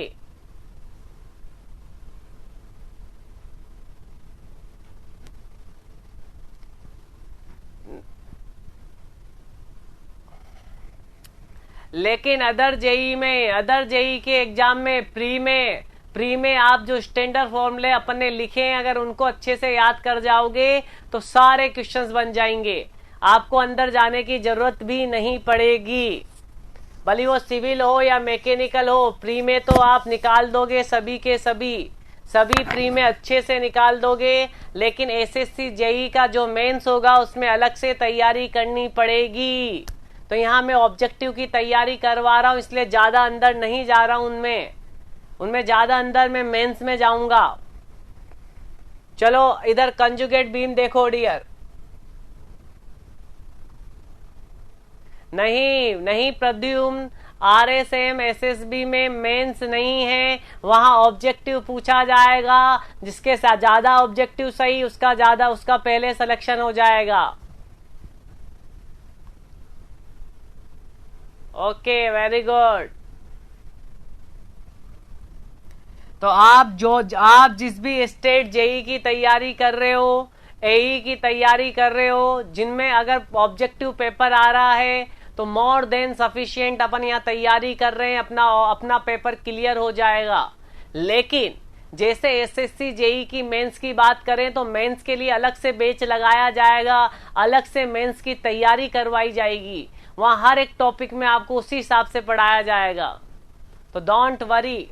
पर ऑब्जेक्टिव के लिए ये छोटे छोटे डाटा जो मैं बता रहा हूं याद कर लेना, सारे ऑब्जेक्टिव बन जाएंगे। देखना कॉन्जुगेट बीम में क्या है, आपके पास दो बीम होती है, एक को बोलते हैं real beam, one is called the real beam and second is called the imaginary beam।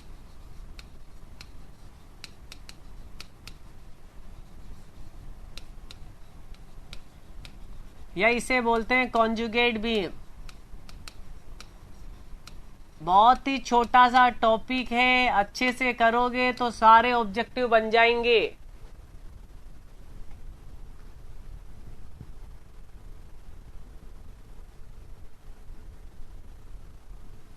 Okay सारे ऑब्जेक्टिव वो ईएससी से लेके जेई लेवल तक के। बात मत करो आपस में। तुम क्लास में भी मुझे लगता है ऐसे ही बात करते दिखते हो, तभी मुझे चुप करना पड़ेगा तुम्हें। अभी यही चैटिंग करने लग गए, अरे मजाक चल रही है। चलो इधर आ जाओ सब। रियल बीम देखो, अगर आपके पास में कुछ डाटा, बिल्कुल डाटा यहाँ कर रहा हूं तो डाटा देखना। अगर रियल बीम में कोई फिक्स एंड है, रियल बीम में फिक्स एंड है तो उसे कंजुगेट बीम में फ्री एंड में बदल दोगे।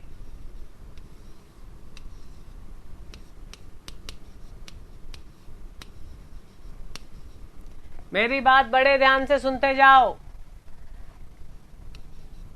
अगर आपके फिक्स रियल बीम में कोई फिक्स एंड है तो वो फ्री एंड में बदल दिया जाएगा। दूसरी चीज, अगर कोई आपके पास फ्री एंड है, रियल बीम में अगर कोई फ्री एंड है तो कंजुगेट बीम में वही आपके पास फिक्स बन जाएगा।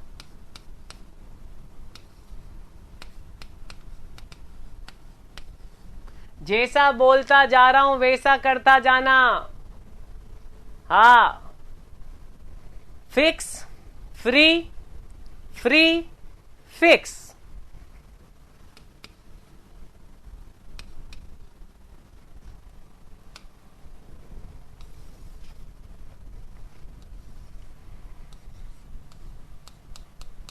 कोई हिंज सपोर्ट है तो उसे रोलर में कन्वर्ट कर सकते हो, और अनचेंज भी रहेगा तो कोई फर्क नहीं पड़ेगा।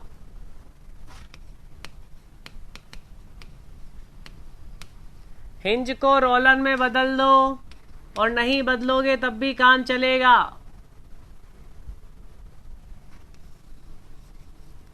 अगर रोलर है तो उसे हिंज में बदल दो।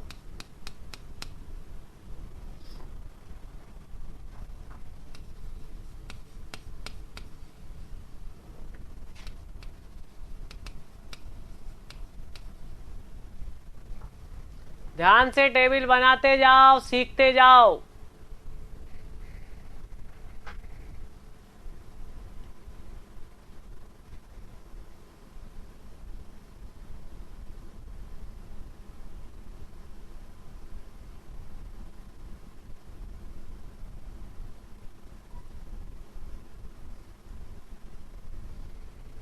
आगे बढ़े, आगे बढ़ रहा हूं।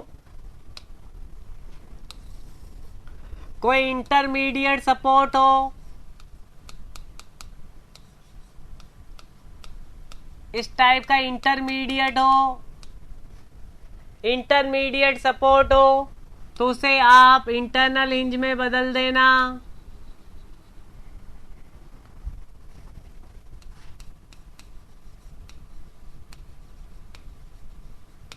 इंटरमीडिएट हो तो इंटरनल हिंज में बदल दो।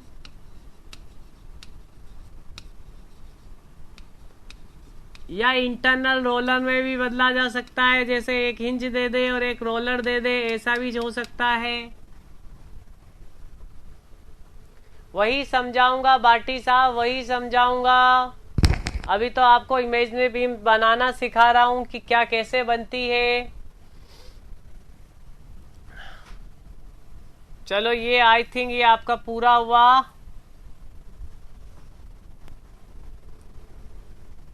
चलिए आगे बढ़े।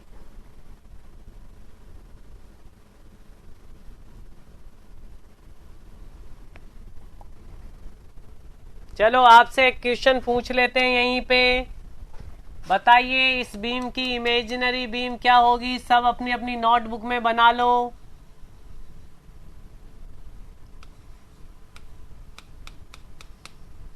इसकी इमेजिनरी बीम बनाओ।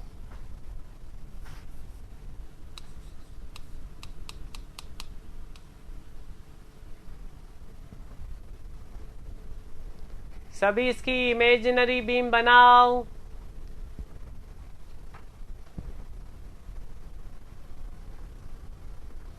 बना ली, वेरी गुड।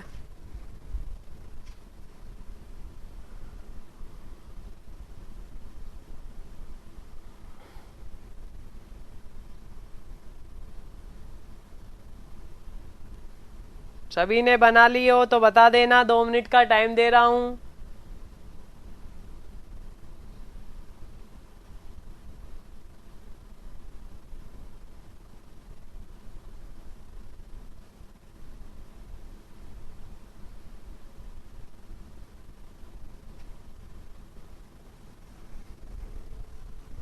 चलो फिक्स। तो ए बी सी और डी, तो ये तो हो गया आपके पास फ्री। फ्री बन जाएगा। इंटरनल रोलर है, इंटरनल इंज है तो इंटरनल रोलर बना दो। हिंज है तो हिंज कर दो चाहो तो। और ये फ्री है तो इसे फिक्स कर दो। ये भी सही है।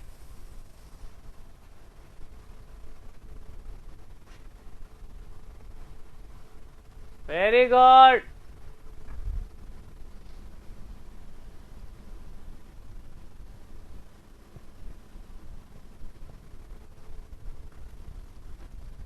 तो इस टाइप से आप 4 ऑप्शन में से एक ऑप्शन आई थिंक बड़े इजी तरीके से दे दोगे। हाँ लगा सकते हो प्रद्युम्न, बिल्कुल लगा सकते हो, कोई दिक्कत नहीं है।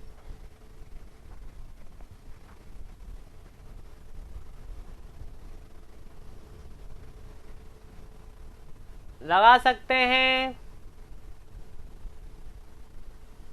बिल्कुल बिल्कुल हो सकता है। पर देख लेना 4 ऑप्शन में से है या नहीं है, उसी के हिसाब से सिलेक्ट करना।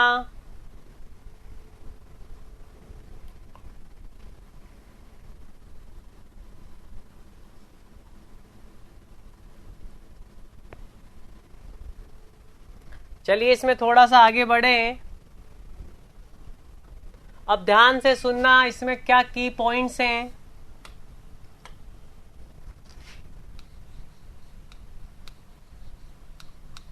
रियल बीम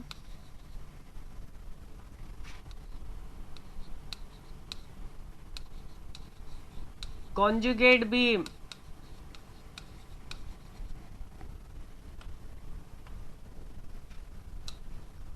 अगर रियल बीम आपके ये पास दे रखी है, सिंपल सी चीजें बता रहा हूं जल्दी से, तो सबसे पहले इसका एम डायग्राम बनाओ, बीएमडी डायग्राम बनाओ, बनाया हुआ है, जल्दी जल्दी करें। इसका बीएमडी डायग्राम बनाओ जल्दी से, ये बना।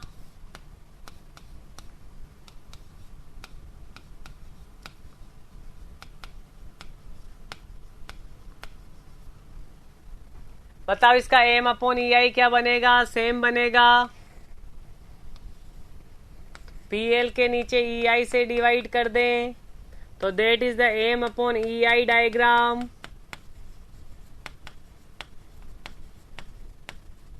नेगेटिव वाला, क्या यहां तक सभी को क्लियर हो तो यस करो। अगर यहां तक सभी को क्लियर है तो यस करो कि सर हाँ यहां तक क्लियर है। ओके, चलिए अब ध्यान से देखो। सबसे पहले इसकी इमेजिनरी बीम बनाओ, तो ये पॉइंट बी, ये पॉइंट ए, तो इसकी इमेजिनरी बीम बना दो।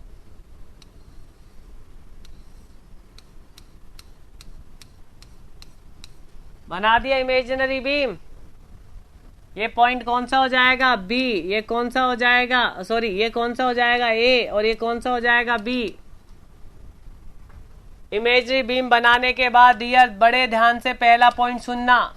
पहला पॉइंट सुनना, जो M upon E I diagram होगा ये एज अ लोडिंग काम करेगा। कौन सी बीम के लिए? कॉन्जुगेट बीम के लिए। M upon E I diagram जो होगा वो diagram as a conjugate beam, sorry as a loading diagram काम करेगा कॉन्जुगेट बीम पे। तो आप इसको ऐसे कैसे लगा दो कॉन्जुगेट बीम में, देखो उठाओ और ऐसे कैसे लगा दो। ये लगा दिया। नेगेटिव होता है तो इसका मतलब आप इसकी लोडिंग डाउनवर्ड मान सकते हो। कितनी हाइट है? That is the PL upon E आई।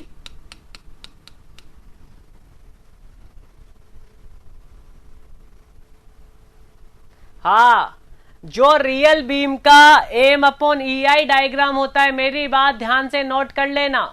जो रियल बीम का M upon E I diagram होता है वो कॉन्जुगेट बीम के लिए लोडिंग की तरह एक्ट करता है। वो M upon E I diagram conjugate beam के लिए लोडिंग की तरह एक्ट करता है। पहला पॉइंट जो पूछा जाता है।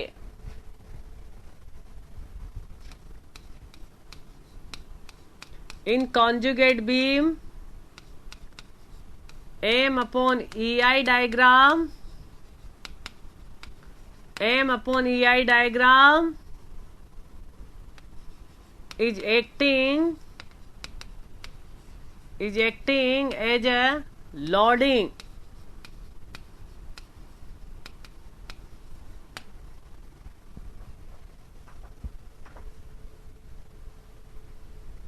क्या सभी को ये पॉइंट क्लियर हो गया कि आज के बाद आ जाएगा कि कॉन्जुगेट बीम में जो लोडिंग होती है वो क्या होती है? तो वो M upon E I diagram होता है। कौन सी बीम का? रियल बीम का। छोटे छोटे क्वेश्चंस बता रहा हूं जो आएंगे इससे रिलेटेड, पूरे क्वेश्चंस करने की जरूरत ही नहीं है।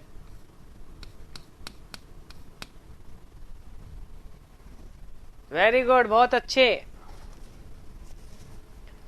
आई थिंक अपन को आगे बढ़ना चाहिए। आई थिंक अपन को आगे बढ़े।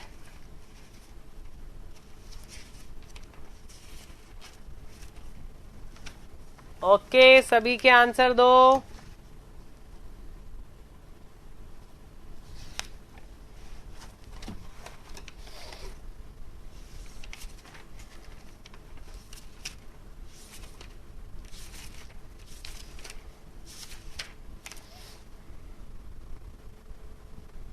चलिए अगला पॉइंट ध्यान से सुनना।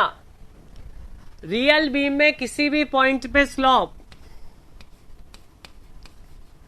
slope at the any point, slope at the any point in real beam, real beam में किसी भी पॉइंट पे अगर आपको स्लोप निकालना है तो बराबर होता है, आपको रियल बीम पे किसी भी पॉइंट पे अगर स्लोप चाहिए तो वो बराबर होता है शियर फोर्स एट दैट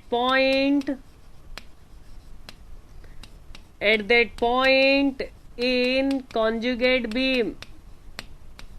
ध्यान से नोट कर लो, ध्यान से नोट कर लो, देख लो इस सेकंड पॉइंट को कि रियल बीम में किसी भी पॉइंट पे स्लोप, रियल बीम में किसी भी पॉइंट पे स्लोप कॉन्जुगेट बीम पे शियर फोर्स के बराबर होगा। आप निकाल के देख भी सकते हो।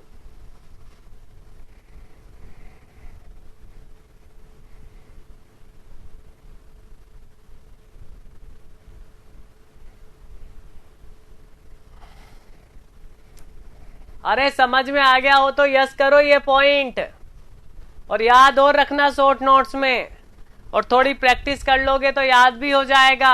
अगर चाहो आप तो किसी भी पॉइंट पे इसमें ऐसे शियर फोर्स निकालना।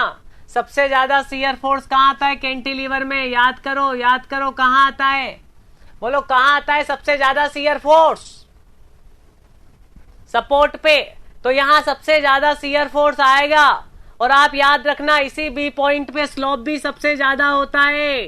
अरे बताया था मैंने या नहीं बताया था? देखो यहां पे शियर फोर्स सबसे ज्यादा होगा, इसीलिए इसी पॉइंट बी पे स्लोप सबसे ज्यादा होगा। तो बड़े तरीके से निकालोगे तो सब आ जाएगा। सबसे ज्यादा बेंडिंग मूवमेंट कहां होता है? सबसे ज्यादा बेंडिंग मूवमेंट कहां होता है एवरीवन? सभी बताओ, क्वेश्चन करो। सपोर्ट पे। Very good. तो एक और पॉइंट है deflection, deflection at the any point.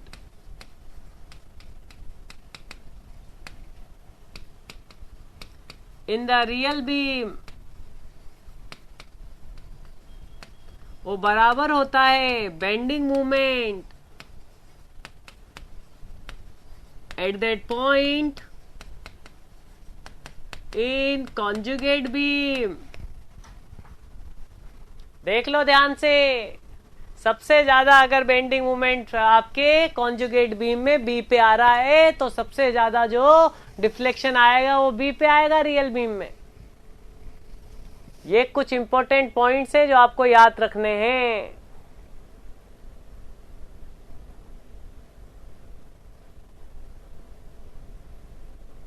अब बाकी डाटा मैं सारे क्वेश्चन से सॉल्व करूंगा तब देखूंगा। तो ये तो की पॉइंट्स मैंने आपको बता दिए।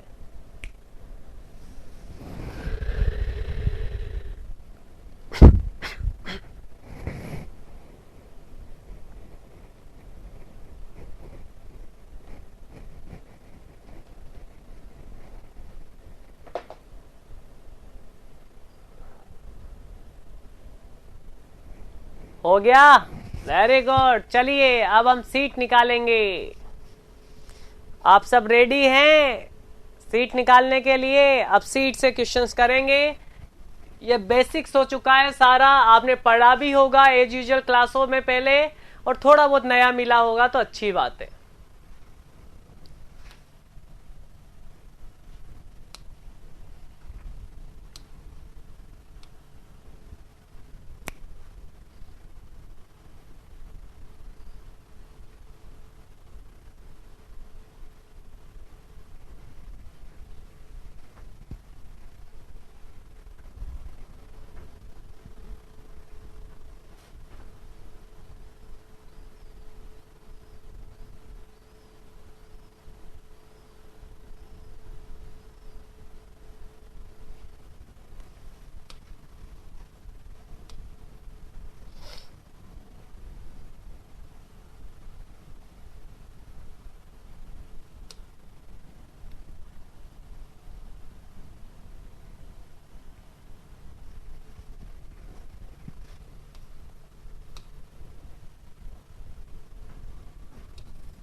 7 तो अपन ने कर ली थी ना, 6 तो डियर। ओके 6 अपन कर चुके थे।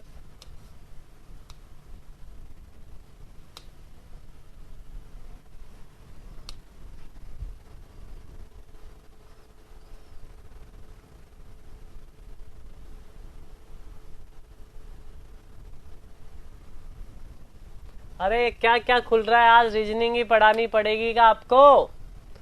आज आपको रीजनिंग ही पढ़ानी पड़ेगी ऐसा लग रहा है।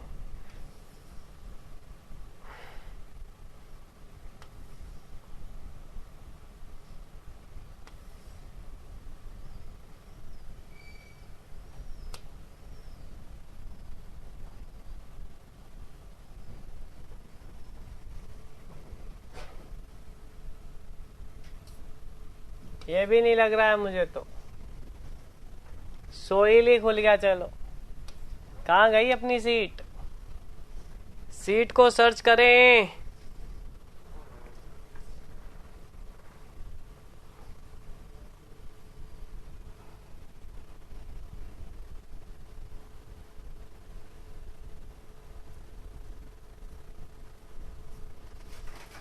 सोइल करा दें? करवाते हैं, अभी रुको, पहले सॉम करो एक बार, फिर सोइल करेंगे।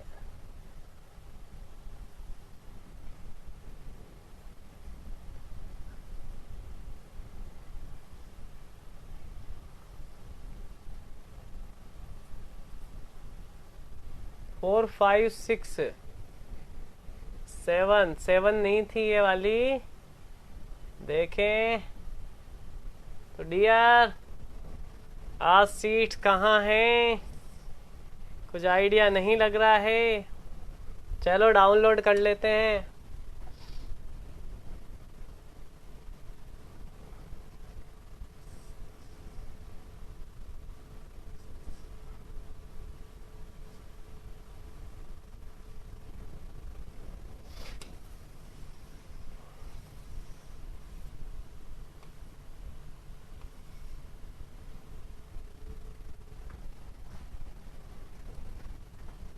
एक बार खोल के चेक कर रहा हूँ। ओके बीएमसी करवाऊं? अरे यार ये तो सीट ही पता नहीं कहाँ है।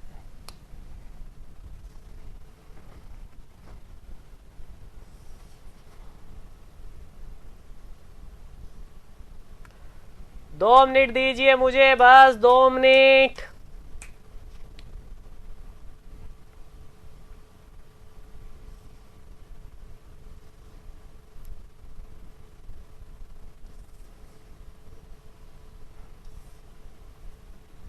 डाउनलोड में जाए।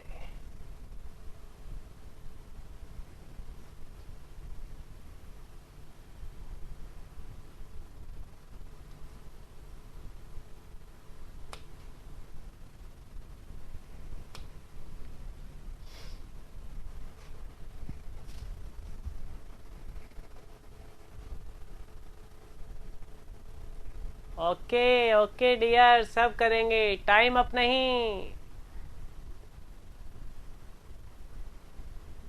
बिल्कुल।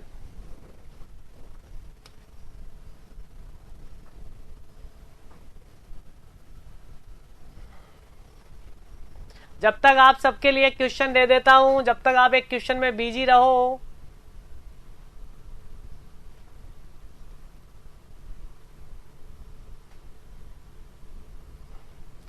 आप सबको एक क्वेश्चन दे दिया जाए।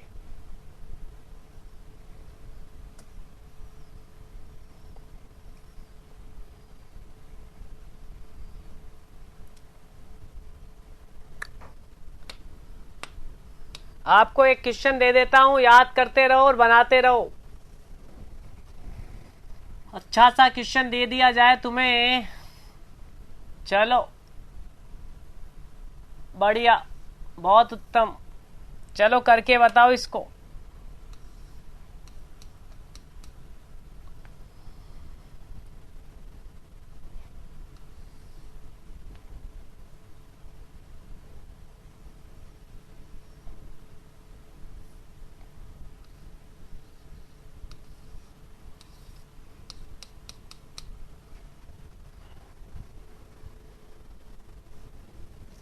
ओके, अब मुझसे ही खेल रहे होगा तुम। एक क्वेश्चन तुम सबके लिए दे देता हूं, तुम बनाओ उसको।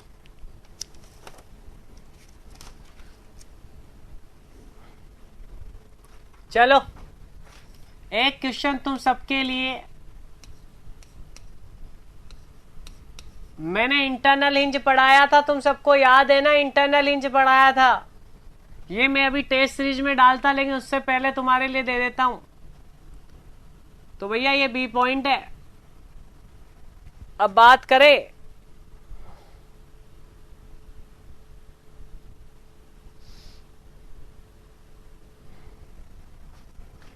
वाई बी, बताओ डिफ्लेक्शन बताओ बी पे। बी पे डिफ्लेक्शन बताओ आप सब। बस यही करेंगे आज। चलो आज ऐसे भी टाइम हो गया, सीट कल करेंगे, जब तक डाउनलोड भी हो जाएगी मेरी सीट। कल पूरी सीट कराऊंगा। ये वाला क्वेश्चन करो एक बार।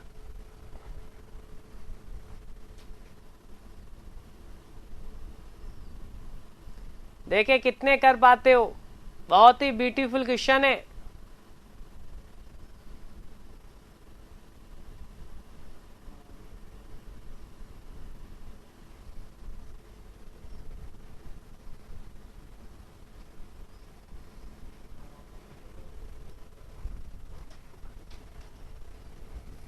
बहुत बढ़िया।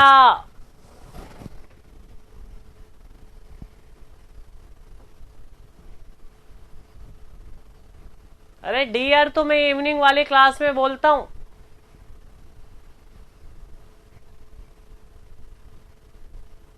बहुत बढ़िया, चलो करो इसको। वाई भी निकालो, वाई भी। देखे कैसे निकालोगे।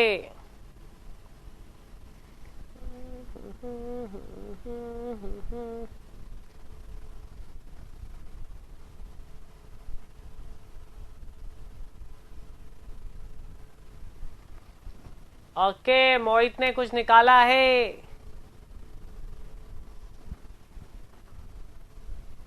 भैया ऐसे क्वेश्चंस को कैसे करोगे? बहुत अच्छा क्वेश्चन है, 20 मार्क्स का है, लेकिन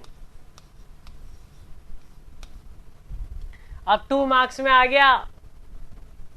तो जहां से इंटरनल हिंज होता था, वहां से क्या बताया था मैंने कि ये बीम को 2 पार्ट में तोड़ा जा सकता है, पी और एक ये वाली। तो डियर यहां एक आर भी लगाओगे, बताया था मैंने, और एक आर भी यहां लगाओगे, बताया हुआ ऐसा क्वेश्चन नहीं?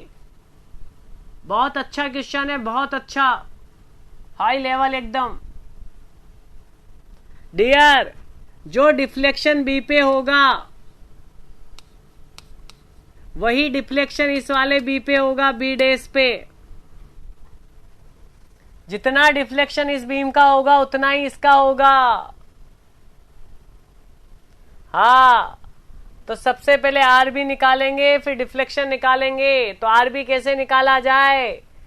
इस पहली बीम का डिफ्लेक्शन दूसरी बीम के डिफ्लेक्शन के बराबर होगा। तो पहली बीम का डिफ्लेक्शन कितना? पी एल बाई 2 का cube upon 3i minus R B L by 2 का क्यूब अपॉन 3i बराबर इसका कितना? तो आर बी एल बाई 2 का cube upon 3i। R B की वैल्यू निकाल लो। आर बी की वैल्यू निकलेगी पहले। आर बी की वैल्यू निकालो कितनी? भैया जो इस बीम का डिफ्लेक्शन होगा वही इसका तो होगा। इस पॉइंट का डिफ्लेक्शन तो दोनों में सेम होगा। तो पहले इसका निकाल लो, फिर इसका निकाल लो। Very good. आर बी की वैल्यू पी बाई 2 आएगी। ये पहले का डिफ्लेक्शन है y1 और ये दूसरे का डिफ्लेक्शन है y2। दोनों बराबर होंगे तभी काम बनेगा। तो अब बात कर ले। एक बार आरबी की वैल्यू आ जाए, किसी एक में पुट कर देना। किसी एक में पुट कर देना, चाहो तो इसमें पुट कर दो, चाहो तो इसमें कर दो, रिफ्लेक्शन आ जाएगा। तो y1 बराबर y2 बराबर इसमें कर दो, तो ये आ रहा है, कितना आ रहा है डियर, PL³ अपॉन 48 EI। तो क्वेश्चन में क्या था, एक तो आपसे R भी पूछा और एक आपसे Y भी पूछा, दोनों ही आपसे पूछे गए थे, दोनों ही क्वेश्चन पूछे गए थे। तो बहुत ही अच्छा क्वेश्चन कहते हैं इस चीज को, हाई लेवल एकदम, इससे ज्यादा नहीं आएगा लेवल किसी भी एग्जामिनेशन में, और इतना भी नहीं आएगा। वेरी गुड, थोड़ी सी मिस्टेक हो गई तो उसे कर दो। तो आज हम यहीं तक करेंगे, कल मैं पूरी सीट सॉल्व करवाऊंगा और सीट में मैं आपको कुछ नहीं बताऊंगा, हर एक क्वेश्चन मेरा करवा दिया गया है, बस मुझे टिक करना है कल। वेरी गुड, कल ओनली टिक करूंगा, आंसर आते जाएंगे। सारे शॉर्ट नोट्स को अच्छे से रिवाइज कर लेना, अपने पास में रख लेना, कल मैं जैसे ही स्टार्ट करूंगा आंसर देना स्टार्ट कर देना। तो आज के लिए इतना ही करेंगे, कल फिर मिलते हैं इसी टाइम पे। Thank you so much, have a good day.